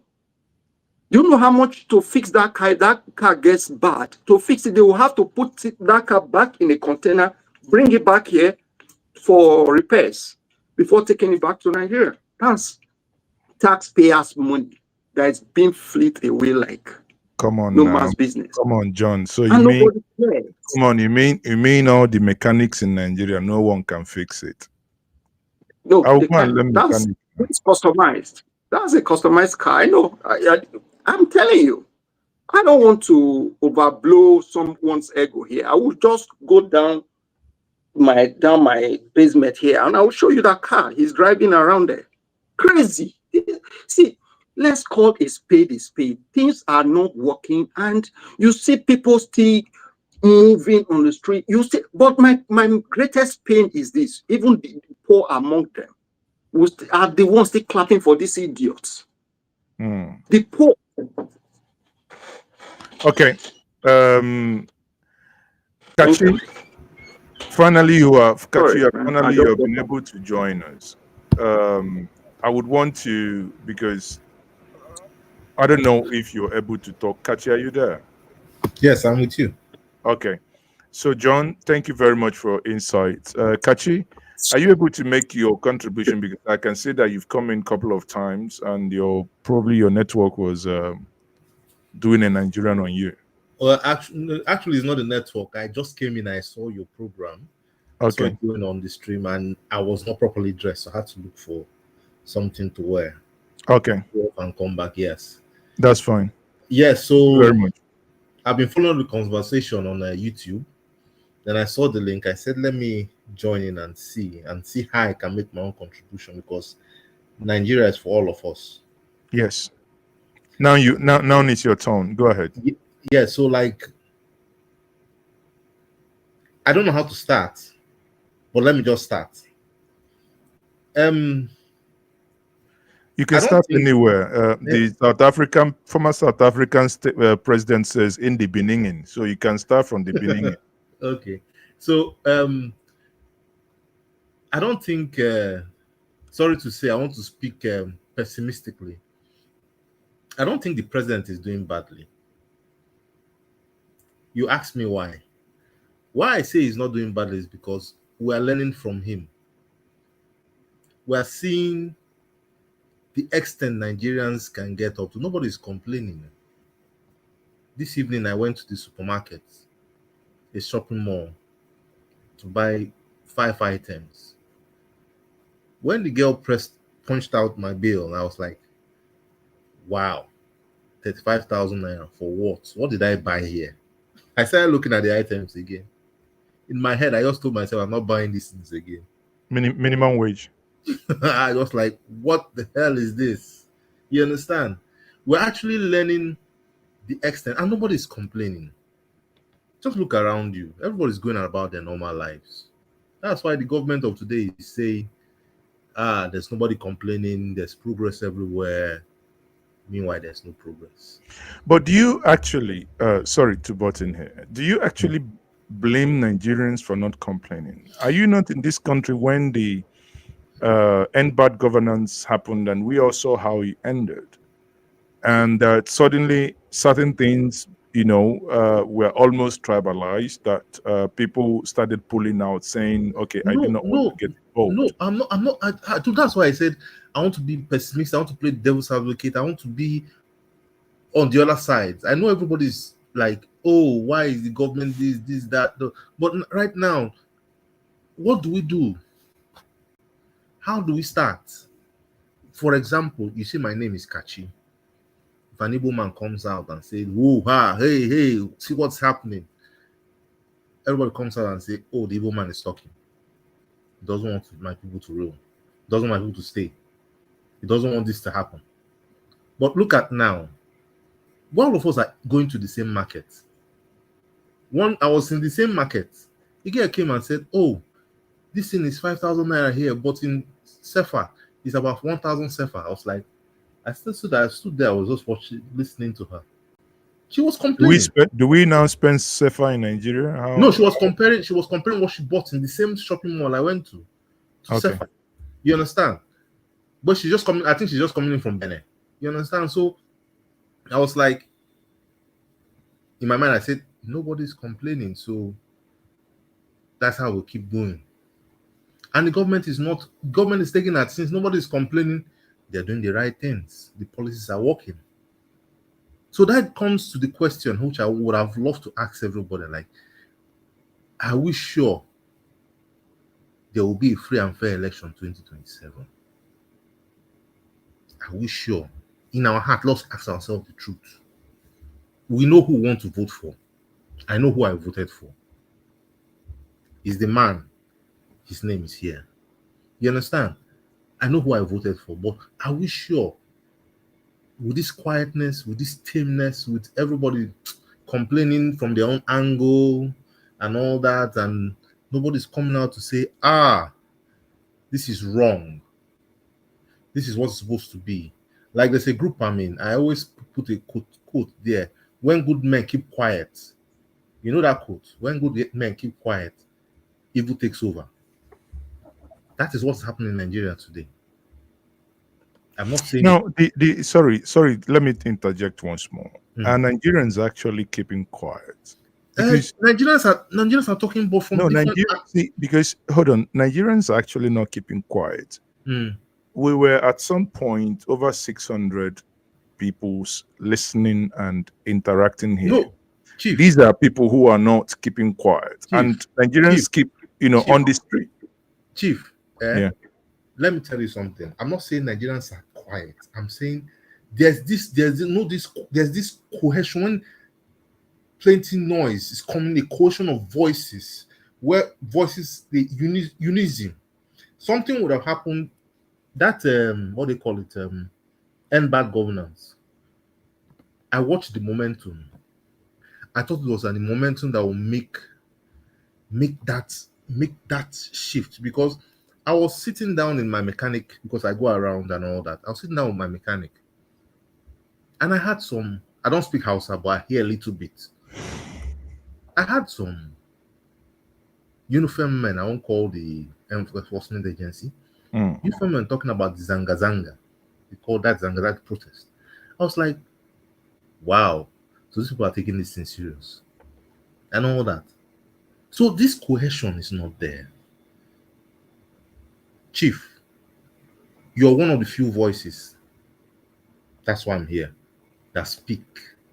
That when you talk, people listen to. That's why some of us are here. But when you go deeper, how far, how many of you, or how many of us can come out and tell ourselves this thing is not going well? It's not doing well. You understand? You're one of those few voices. I'm not saying there's no noise. I'm saying the noise, that when you see noise, let me tell you the truth. This government is afraid of noise. If that noise starts today, my brother, this government will change. Either they change for the best or they will leave. I do not know. Thank you very much for your input. But let me say this. You know, I like the angle you came from. One time you are the devil himself, playing your advocate. At the other time, you are, you kind of, brought out your real color and your frustration of having to spend your minimum wage in one sitting, and probably abandoned what you went to buy. Out of frustration, you went home looking at yourself, and seeing the air condition above you, I would rather think you are part of those in band A, or maybe not like us that are in bandit. But Chief, if I'm in band A, I would have disconnected the lights a long time ago. Okay, so you're part of us. We are in the bandits, so the unbanded people. Anyway, be that is made. The point here is that however we look at it, I think it would be unfair to many Nigerians that I meet on the street every single day, and who are voicing their frustration, who think what can they do, they lend their voice, their voices in a way they can, and at the end of the day. But I think you're also right, because the critical thing that is still missing is the aggregation of these voices. I think that is what is missing, and sometimes it's sad, because you can see that if we take a step backwards and go back during the NSAS, and that the voices appeared to be one, but at some point the political class found out that there is something like when you get the black and the yellow and shake them all together, and they will start eating themselves. And they found out that they can actually infuse terror by infusing some elements into it. And two critical things that they used were tribalism and religion. Suddenly the narrative began to change. People began to look at one another differently. Now, fast forward after NSAS, bad governance happened, or rather, even before then, we had all eyes on the judiciary. Even before then, before all eyes on the judiciary, when the election was announced, the night it was announced, we went on the street. Even so, when you look at it, at every point in time, there is a reoccurring decimal, and they begin to inject that. And every time it works. Nobody has ever told us now, during the bad governance protest, nobody told us the infusion of Russian flag. And Russian flag was infused. People say, oh, no. Okay, no, I'm not actually saying that Russia should come in, because recall that Russia has been seen to be in alliance with the Burkina Faso military junta. So people are now saying, "Oh, I do not want to be seen as calling for the same thing that happened in Burkina Faso." So everybody backed out. Now, some youths in the northern part of Nigeria that did not actually understand what was happening, but obviously were hungry and angry, came in, and we saw were innocent young 15, 16, 14, 13, 12, 10-year-old kids, yes, children, not even young adults, children were brought to court, and the outrage that followed, but the rest is history. So the point, agreeing with you here, is that this reoccurring decimal that is being constantly infused by the political elite, the thieving class, and they keep getting Nigeria, then that should be that one constant that should, Nigerians should begin to think how to deal with. And as it is today, if you come on Twitter Spaces, you see somebody, when you talk about this thing is happening, somebody will tell you, go back to your state. And you're like, for goodness sake, what has that got to do with your state? You are, by the federal law, by the Constitution of Nigeria, every Nigerian is equal. It doesn't matter if you're from Katsina and you live in Adamawa. It doesn't matter if you're from Ekiti and you live in Sokoto. It doesn't matter if you're from Abia State and you live in Obomosho. It does not matter. Want something that has to do with, as a nation, it affects everyone. When the president abandons the duty post and goes to France, I mean, the last one, everybody saw it. The people that went to France came back. And I made a tweet. It was a joke. I said, well, could you take a guess where the president will go next from France? From Italy. If he's going to touch to France and probably touch to London before he comes back to Nigeria. I do not know. I'm not his pilot, but take a guess, because he didn't return when others returned. Right? So I don't know. So you can actually predict these things, right? It's somebody goes out, he can't hand over. I don't know why. Even Buhari, in his no matter what, was able to hand over to Osibajo, a couple of times, until Osibajo took certain bold steps that saw the DG of DSS sacked when they invaded the National Assembly. And since that time, he was never handed over again. But this one, from on day one, all you hear is that the president is going somewhere, is going to do home office. Some of you who worked with certain corporations or among big corporations, you understand, working from home. So the president is working from home, away from home. He's now remoting. He uses VPN every time he travels. He tunnels back into Nigeria and governs us through VPN. Anyway, that's executive VPN. So when you look at it, it worries. Now, coupled to the fact that the systems appear to be failing. You're not talking about national grid that keeps failing. We're not talking about JAMB that, we all know the glitch that happened the last time. Otumba, I acknowledge your presence here. Now, we're not talking about those ones. We're not even now talking about JAMB, WAEC, that our children can take exams with lantern in the year 2025, where we have budgeted over 100 million for a single solar light that you can buy for 230,000. Go to Gigi, type in industrial solar street light. Single cost is 230,000. You're even going 5 bucks. Hold on. Do it times 4. Just times 5. You're going 230. I bought one light. No. So those ones, there are ones I have in my house. Okay. I bought for 70, I bought for 60, right? But I say industrial ones, the ones you can see on the Third Mainland Bridge, these things are not up to 500,000. How can people unconsciously pay over 100? You know what it means?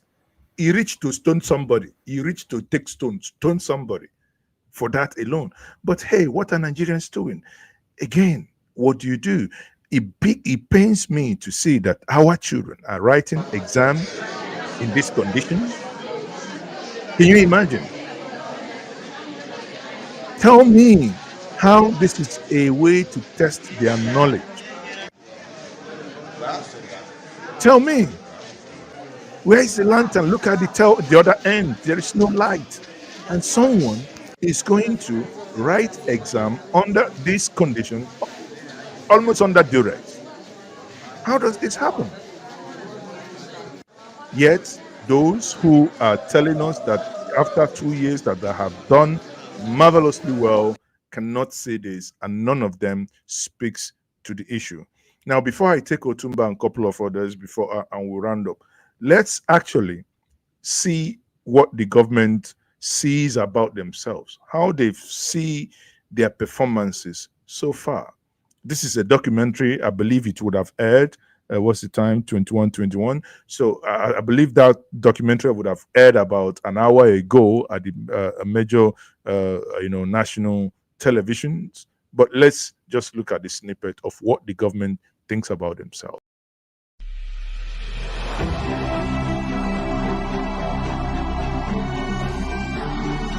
We have confronted the ghosts of the past, from the unsustainable fuel subsidy, down through the volatility of the FX system, to the erosion of local government autonomy.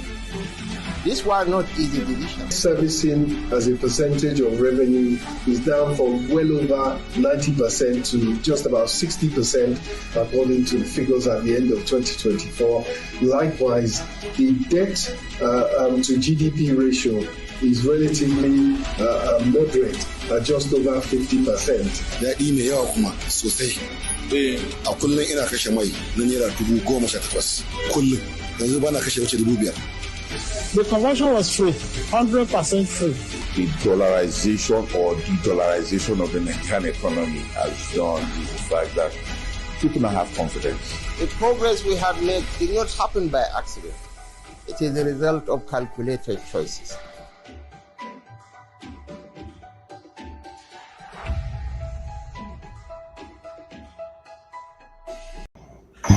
So we can see. Sorry. Can you?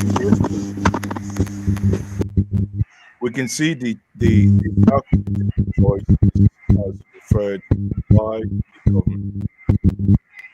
Now, to take this final step, final take on this, I quickly bring Otumba to this. Otumba, you're welcome to this and thank you for joining. Good evening, everyone. Yeah, good evening. Honestly, when we talk about our country, sometimes it's so depressing because I don't even know what to say again. I mean, I watched a bit of the presidential or Astro Rock, what do they call it? That thing they were showing, just that you show a snippet of it just now. I mean, I'm a chartered accountant, and when these people talk figures, we've done this, we've done 300,000, we're giving loan, student loan to this and that. Like my brother Kachi said up there that he went to the store and he bought something and 35,000 minimum wage. That was not even.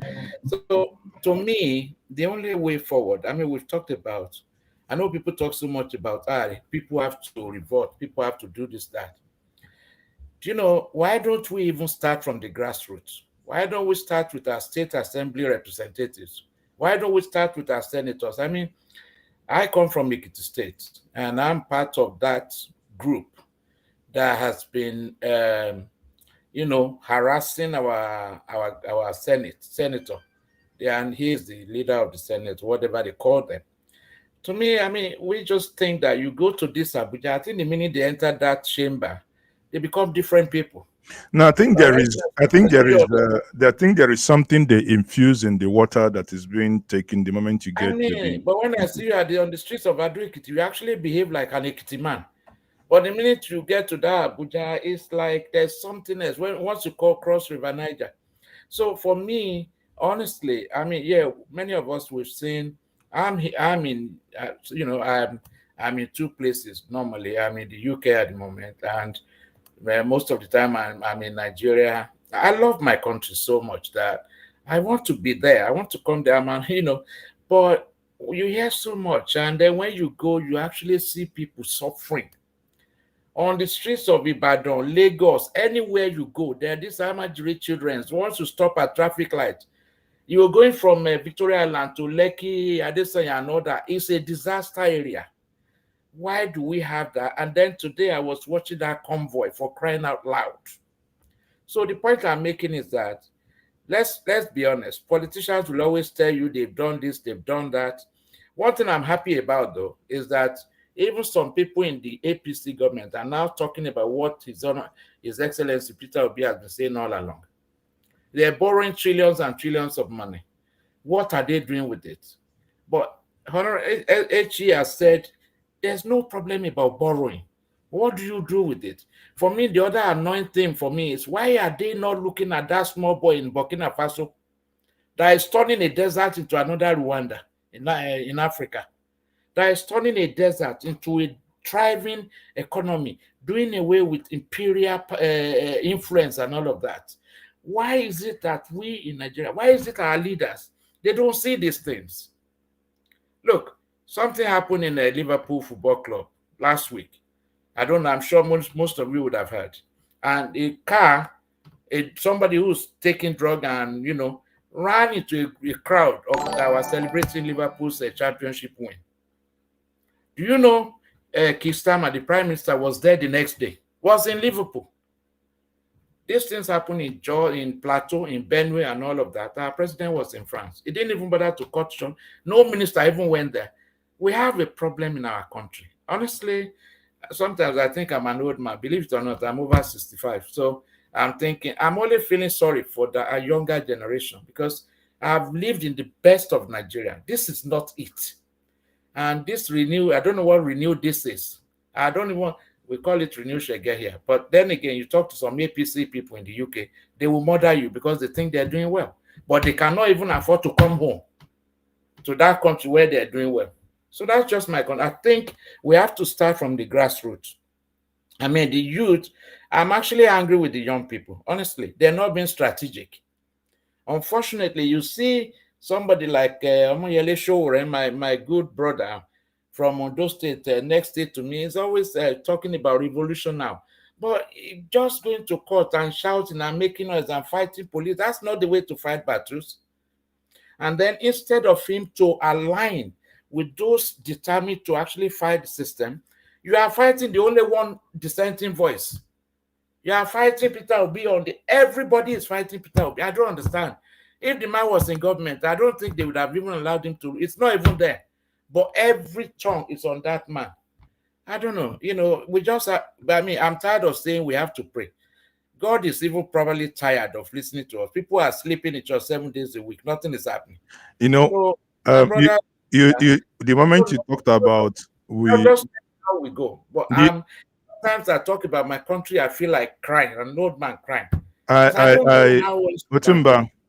Batumba, I understand you perfectly, but the moment you talked about you're tired of telling us to pray, I thought Adeoye. I misread it as Adeboye immediately, but pardon me, because I thought no, Baba Adeboye is different from Adeoye is mine. There's a B missing in my name from his name. I understand, so that's why I looked twice to know whether those asking us to pray, but yet using bulletproof and whatnot.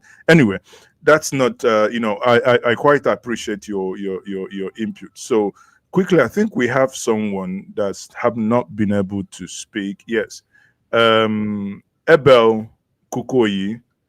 Abel, please, are you able to? Abel, yeah, Abel, yeah, yeah. I don't. Okay. Good evening, audience. My name is Kukoyi Abel. I just want to start this way. It's a pity. I don't think we have country called Nigeria. What we have are just individuals that have interests of what they're going to loot from the so-called Commonwealth. Yeah, people just have interest of, okay, how can I get mine? How can I do this? Nobody showed any interest that, okay, This is a country. Can we build it? Can we bring everybody together? Let's not look at the politicians alone. Let's look at the churches, the religious circle. Are they helping matters? Not at all. The so-called religious circle is, we heard from the other man who say, if you don't pay your tithes, no heaven for you. Because he has gone to heaven and prepared register to welcome everybody to come to heaven. Fallacy. Or let's look at the other man who said, Job did not pay tithes. That's why he has issues. And these guys are competing the largest auditorium that will accommodate where they can make money from people. Are they more different from the so-called politician, the APC? They are not. They are the same thing. They are even more dangerous. Now, let's come. I'm a criminologist. Let's look at it this way. I remember when Abacha was in power. Probably most of us here will remember the little guy called Nnamdi Kalu of Youth Earnestly Asked for Abacha. His father is the owner of Agura Hotel in Abuja. Now, this guy mobilized people because he collected chunk of millions of dollars from Abacha. And a man that's supposed to be a father figure, Ojo Maduekwe, says who this cap fits. The cap fits Abacha. He ride on a bicycle, campaigning everywhere. And this is the same man that sold Nigerian properties in diaspora then. So, what happened at the end? When Abacha kicked the bucket, everything died down. I don't want to go into details. Now, Emilokon, as in the man said Emilokon. Well, I just believe that it's a pity, just like one of Mr. John said that every week he sends money back home. Yeah. Most of us in diaspora, that's the same thing we do every week, just to make sure that people cannot call you and cry that, oh, my kids have not eaten since morning. There's nothing to eat. And you will keep quiet. It shows that you don't even have conscience. So it's just appalling because Nigeria, the country we call Nigeria, until every one of us, and we are the most praying country in the whole world. Even we pray that NEPA should bring light. But most of us, some of us that has opportunity that are in diaspora, we don't pray for light. I've never slept and dreamed that a light will blink for a second. But you pay your bills though. I do. I do pay my bills, and I'm not regretting it. Now we heard of band. You say you are in bandits band in Nigeria, and I heard the other brother said he's in either band B, the one that has his AC on. So it shows that you provide water for yourself, you provide road, you provide electricity, everything. He's a local government unto himself. That is it. When I was in Nigeria, I run my gen, I have my security, I do everything. The only thing I was able to do, which is still legacy, where I lived in Abuja, was that I make sure during 2012, I make sure that each street has their own transformer. I single-handedly brought that project. So, well done, sir. but is a pity. Why? Because now our children, based on what I read yesterday or wherever, that they wrote WAEC in darkness. And this, we heard Minister of Education. I was listening to the so-called Minister of Education say, "Oh, Nigerians things are working now. Education this, education that. Things, that people, fathers could come out openly and tell lie without conscience." It's a pity. What can we do, sir? What can we do? What do you think we can do, Mr. Kukoy? The only thing we can do, Chief, I'm not doing your job. Sorry, okay, sir. Adoya, go the on. only thing we can do, sir, based on the question you ask, is for all of us to put our hands together, to come together, right? Obi is a man that we have seen in all the politicians in Nigeria that's the only person that has credibility. This one is not by praying and fasting. If we are going to mobilize, I spoke with Peter Ransom last week. I said, if we are going to mobilize to spend money and make sure that whatever support they need, those of us in diaspora, we will do it. And Nigerians, we should also be ready. Thank you very much. To take the bull by the horn. Thank you very much. You're welcome. Now, my question before we round up here, people, like I said before, many of you, in case you are joining us now, my name is Maazi Ezeoke and you're onto Njenje Media TV. Originally, we planned that we have this conversation for a couple of minutes, then we'll transit to listening to His Excellency Mr. Peter Obi speak to Nigerians and the obedience today, May 29th, 2025. Sadly, that planned X space, has been postponed. So, in case if you're asking question, you've been watching, you're waiting for Peter Obi to come, please, it's been postponed. If you pay attention to Njenje Media community section, we would be informing us once back channel communication is established and we're able to a new date is announced, you'll be informed. So sadly that the planned event is no longer holding. However, we are Nigerians, we have opinions, it's our country, we feel the pains. Even if you're in the diaspora, if you don't feel the pains because you're in America, Europe, Asia, anywhere else outside the shores of Nigeria, your pocket is feeling the pains. Because when someone wakes you up early in the morning, sometimes most of you across the Atlantic, that they do not know when it is your morning or night. They just call you whenever need arises. You might be sleeping to midnight and somebody wakes you up and tells you that mama is in the hospital and will need 500,000 now, or else you'll be planning for burial. So you jump out and you begin to look like a rat that has been captured by a trap. So what are you going to do? You're going to be a magician. You're not a doctor, but your money is needed.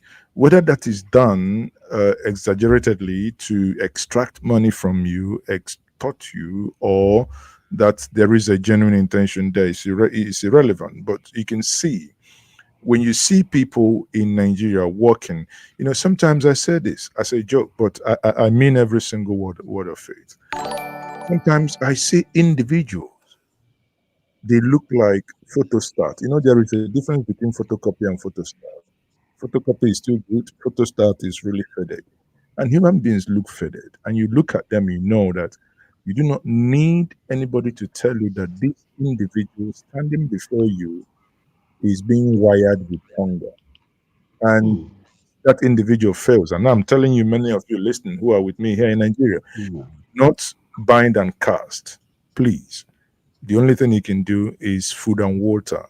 That miracle will happen immediately. It's automatic. It works anytime that happens, right? So In rounding up here, people, again, this is not a round, but this is also just to review the government, 2 years in office, what they've done. Do you think that the government is getting it? But as it is now, from every single thing we have listened here, it appears, there is an agreement that the government is not getting it right. There is an agreement amongst every single person that we have here. If I look at the poll that has, that is ongoing here, that poll there says,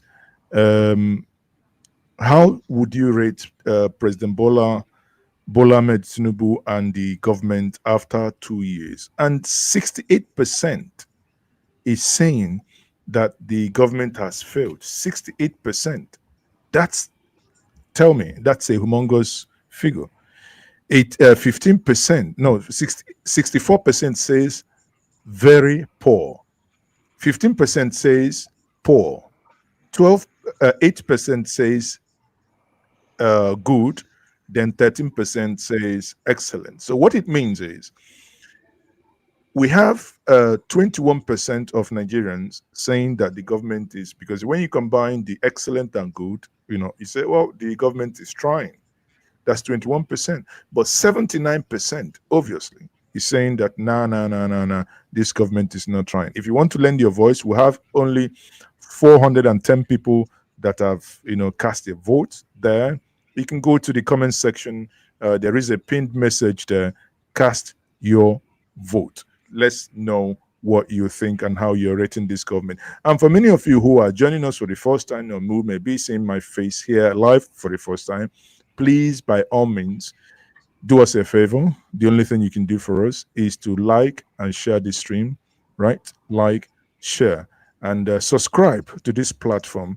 If you wish, for those who may then wish to support us, you can use the super sticker or the super chat in the comments section. So tomorrow evening, I'll be having an elaborate conversation with two gentlemen from northern Nigeria. I specifically chose that. We'll be talking about the coalition, the review of this government, and what next.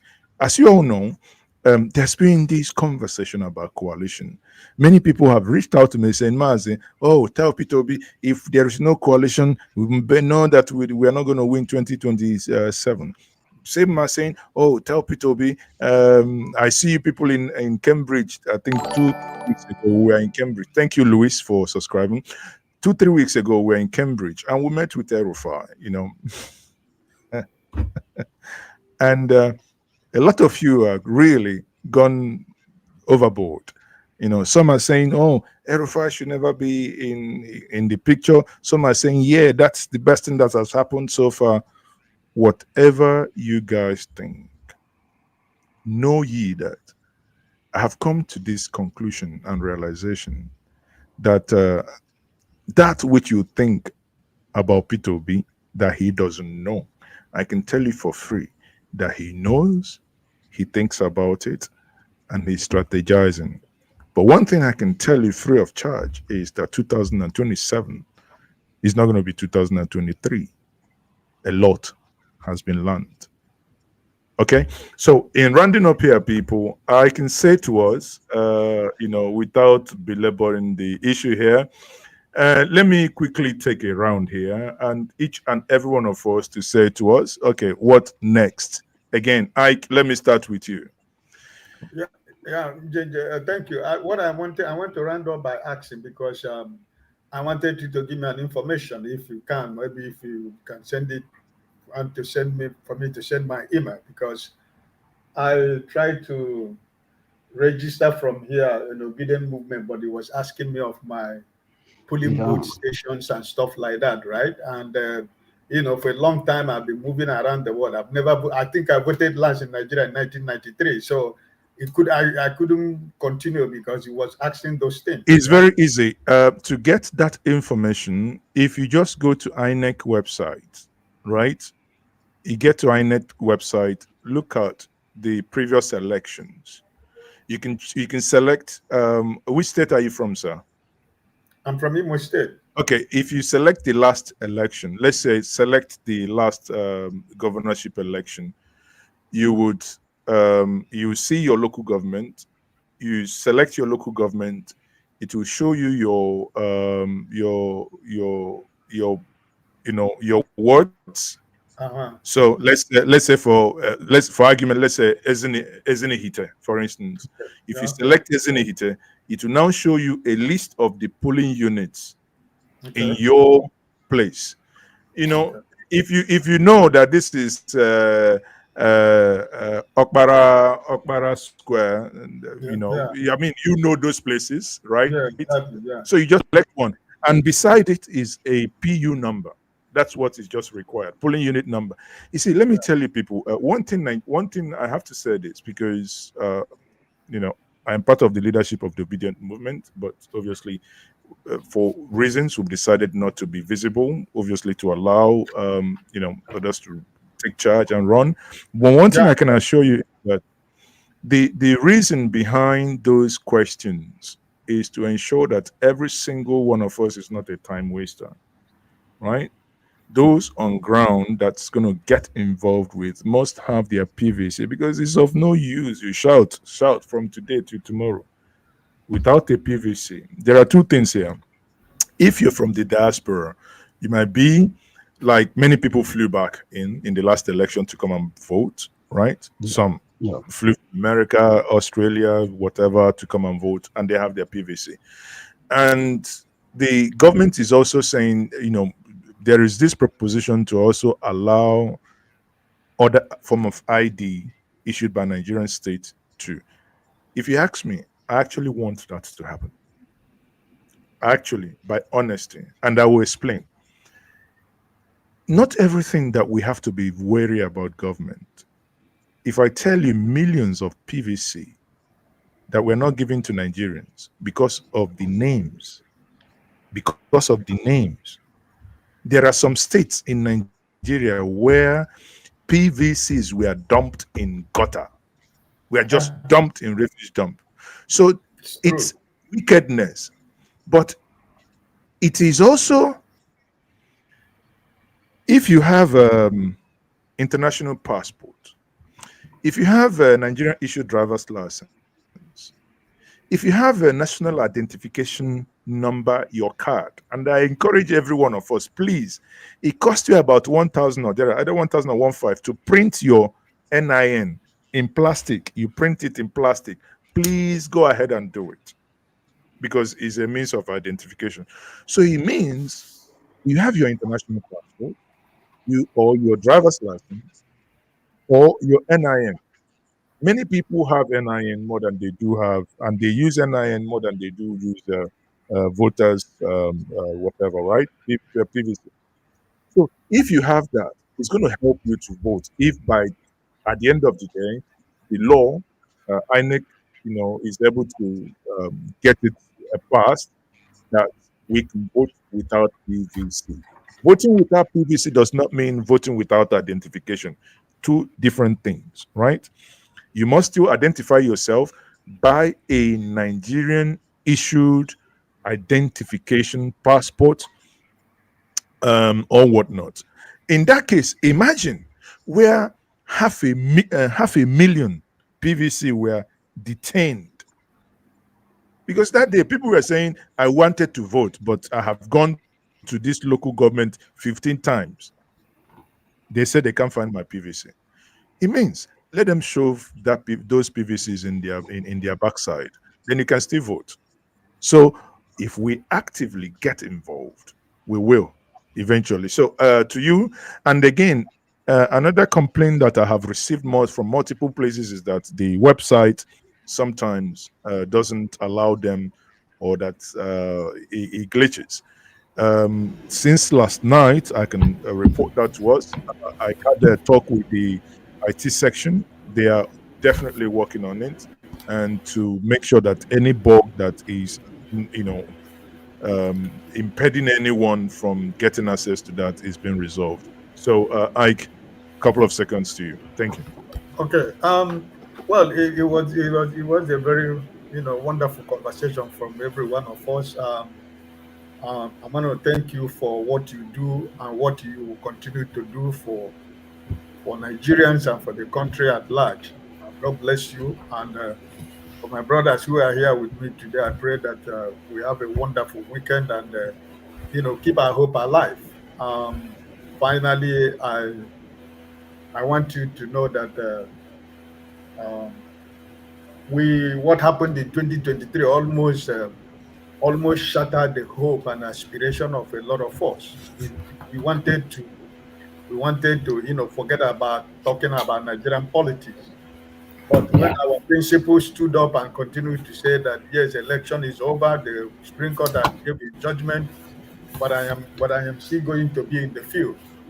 And ever since then, he has never stopped being in the field. So that has given us another new strength and another new hopeful that we'll continue to fight for this country. Like you said here, if you are not in Nigeria but your pocket is in Nigeria, like as you said, most of them don't even know, even though you tell them that maybe it's 5-hour difference or 6-hour difference, still you can still see them call you by 2 a.m., 3 a.m. You understand? They are not after those hours you are giving them, right?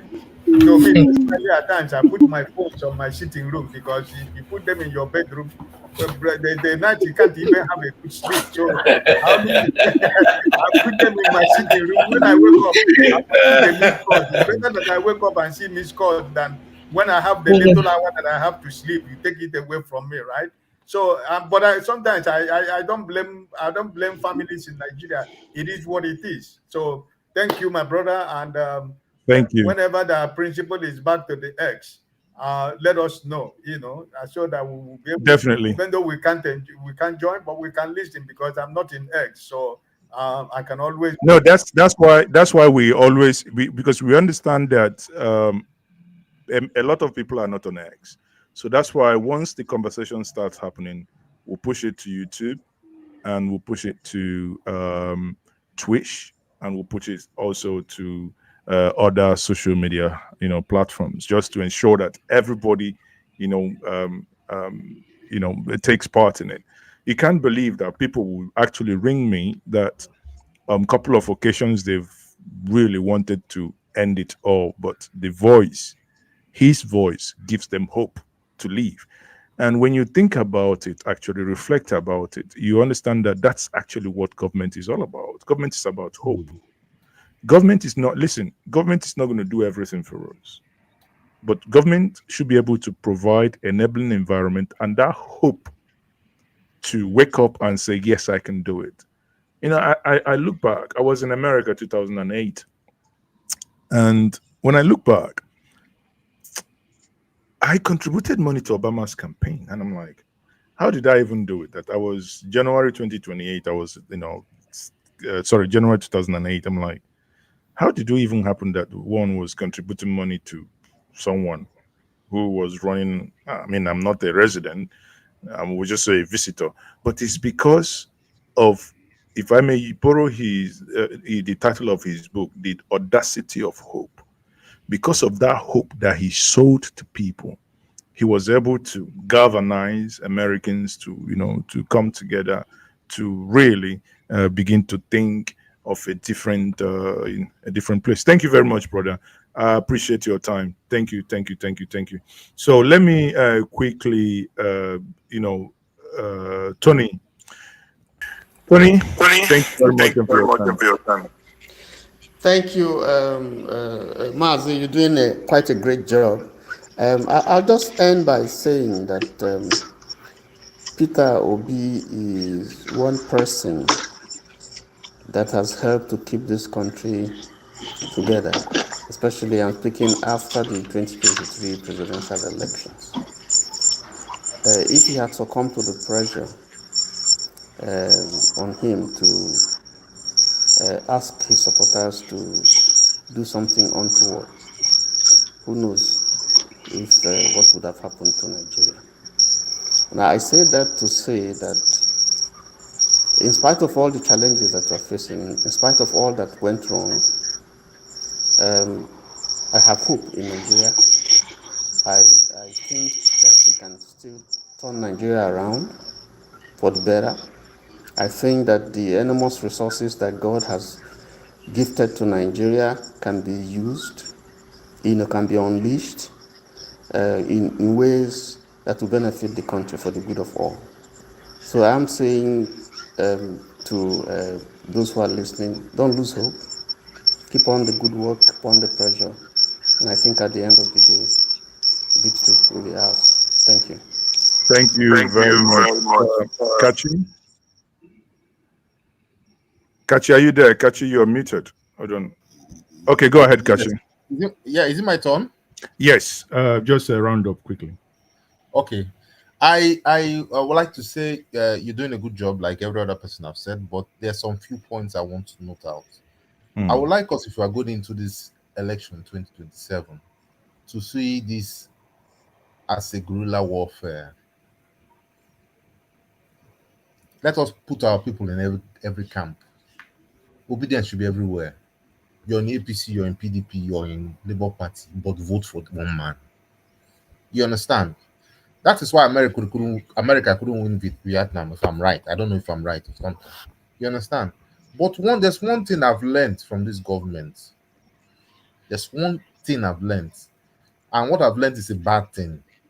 The bad thing is that Nigerians are so elastic. You can push us to anywhere. You understand? I've learned it so much, and I hope our senior man is learning it. You understand? And I beg, I won't enter pidgin. I want to speak a little bit of pidgin English. You understand? I've also noticed that our glass cup in this country, we look at the glass cup from I look at the glass cup from two ways. Is it half full or empty? You understand? That is why I don't feel hot. But I know the lot of people hot. Everybody they vex. If you go outside, people they vex, but they keep quiet.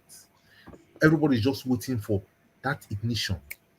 So please, if you meet senior man, I beg, make you tell him, say, we are behind him all, but make 2023 no repeat himself.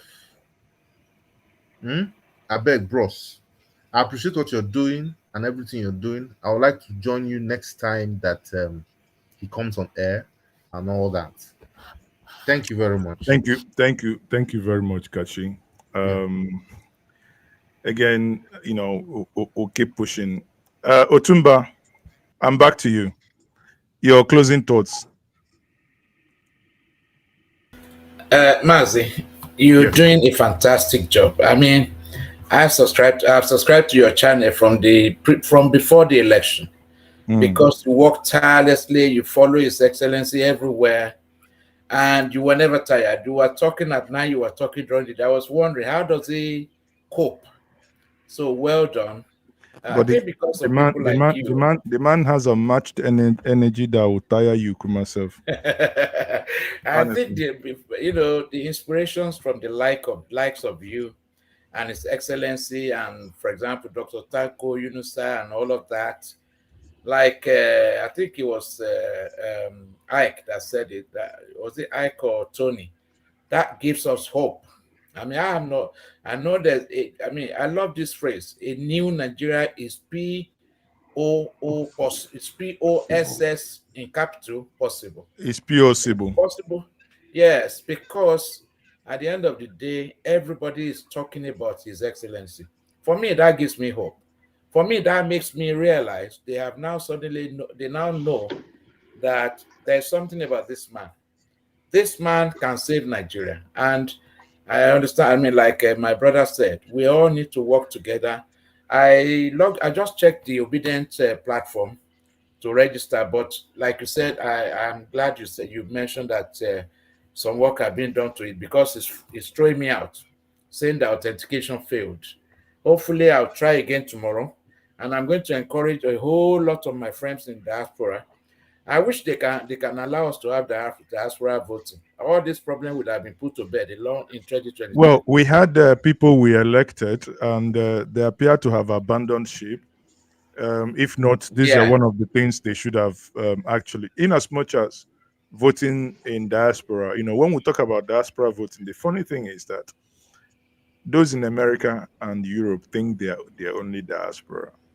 Bear in mind, Niger, Chad, Ethiopia Yeah. are also Yeah. diaspora. So your population can also not match the other side. So yeah, I hope you understand what I mean there. So Yeah. it's not that straightforward. But no matter what, I encourage those. For many of us haven't recovered and far from recovering from the last election. However, those of you in the diaspora, I encourage us to start putting things aside. If you're not going to be home, at least your pocket will do the engagement for you. Because again, unless we all want to retire in white people's old home, or what was it called? So if we want, No. if we want a prosperous, I mean, we're not asking for much. Just a place you come, you live peacefully. That's all. That's all. Yeah. Nobody's gonna knock. If as long as we get to a point where nobody's gonna knock at your door at night and sniff out your life, just like that. That you have a good road and you have water to drink. I mean, to be honest with you, sometimes when I think about Nigeria, I see that Nigerians are actually very easy to please. What we require is not complex. We come to a junction in Nigeria, right? A junction. There is no traffic light. Yet, we're able to maneuver our way and go. Turn off the traffic light in Washington, D.C. for 10 minutes. Nobody will go anywhere. You find out that we're actually more cultured and more even, because even without rule, we still make things work. But where there is rule, but if the rule is slightly switched off, then we have more things happening. Like I said, for those of you wanting to register, go to the Obedient website. Try as much as possible to register. If you do not know your local government, if you don't know your polling unit, or if you don't know your ward, go to INEC, go to previous elections, select your state, select your local government. From there you will see it, PU, whatever will be your polling unit. Please. Thank you very much, Otumba. Thank you for Thank you so much. Thank you, everyone. Yeah, thank you very much. So I think we also have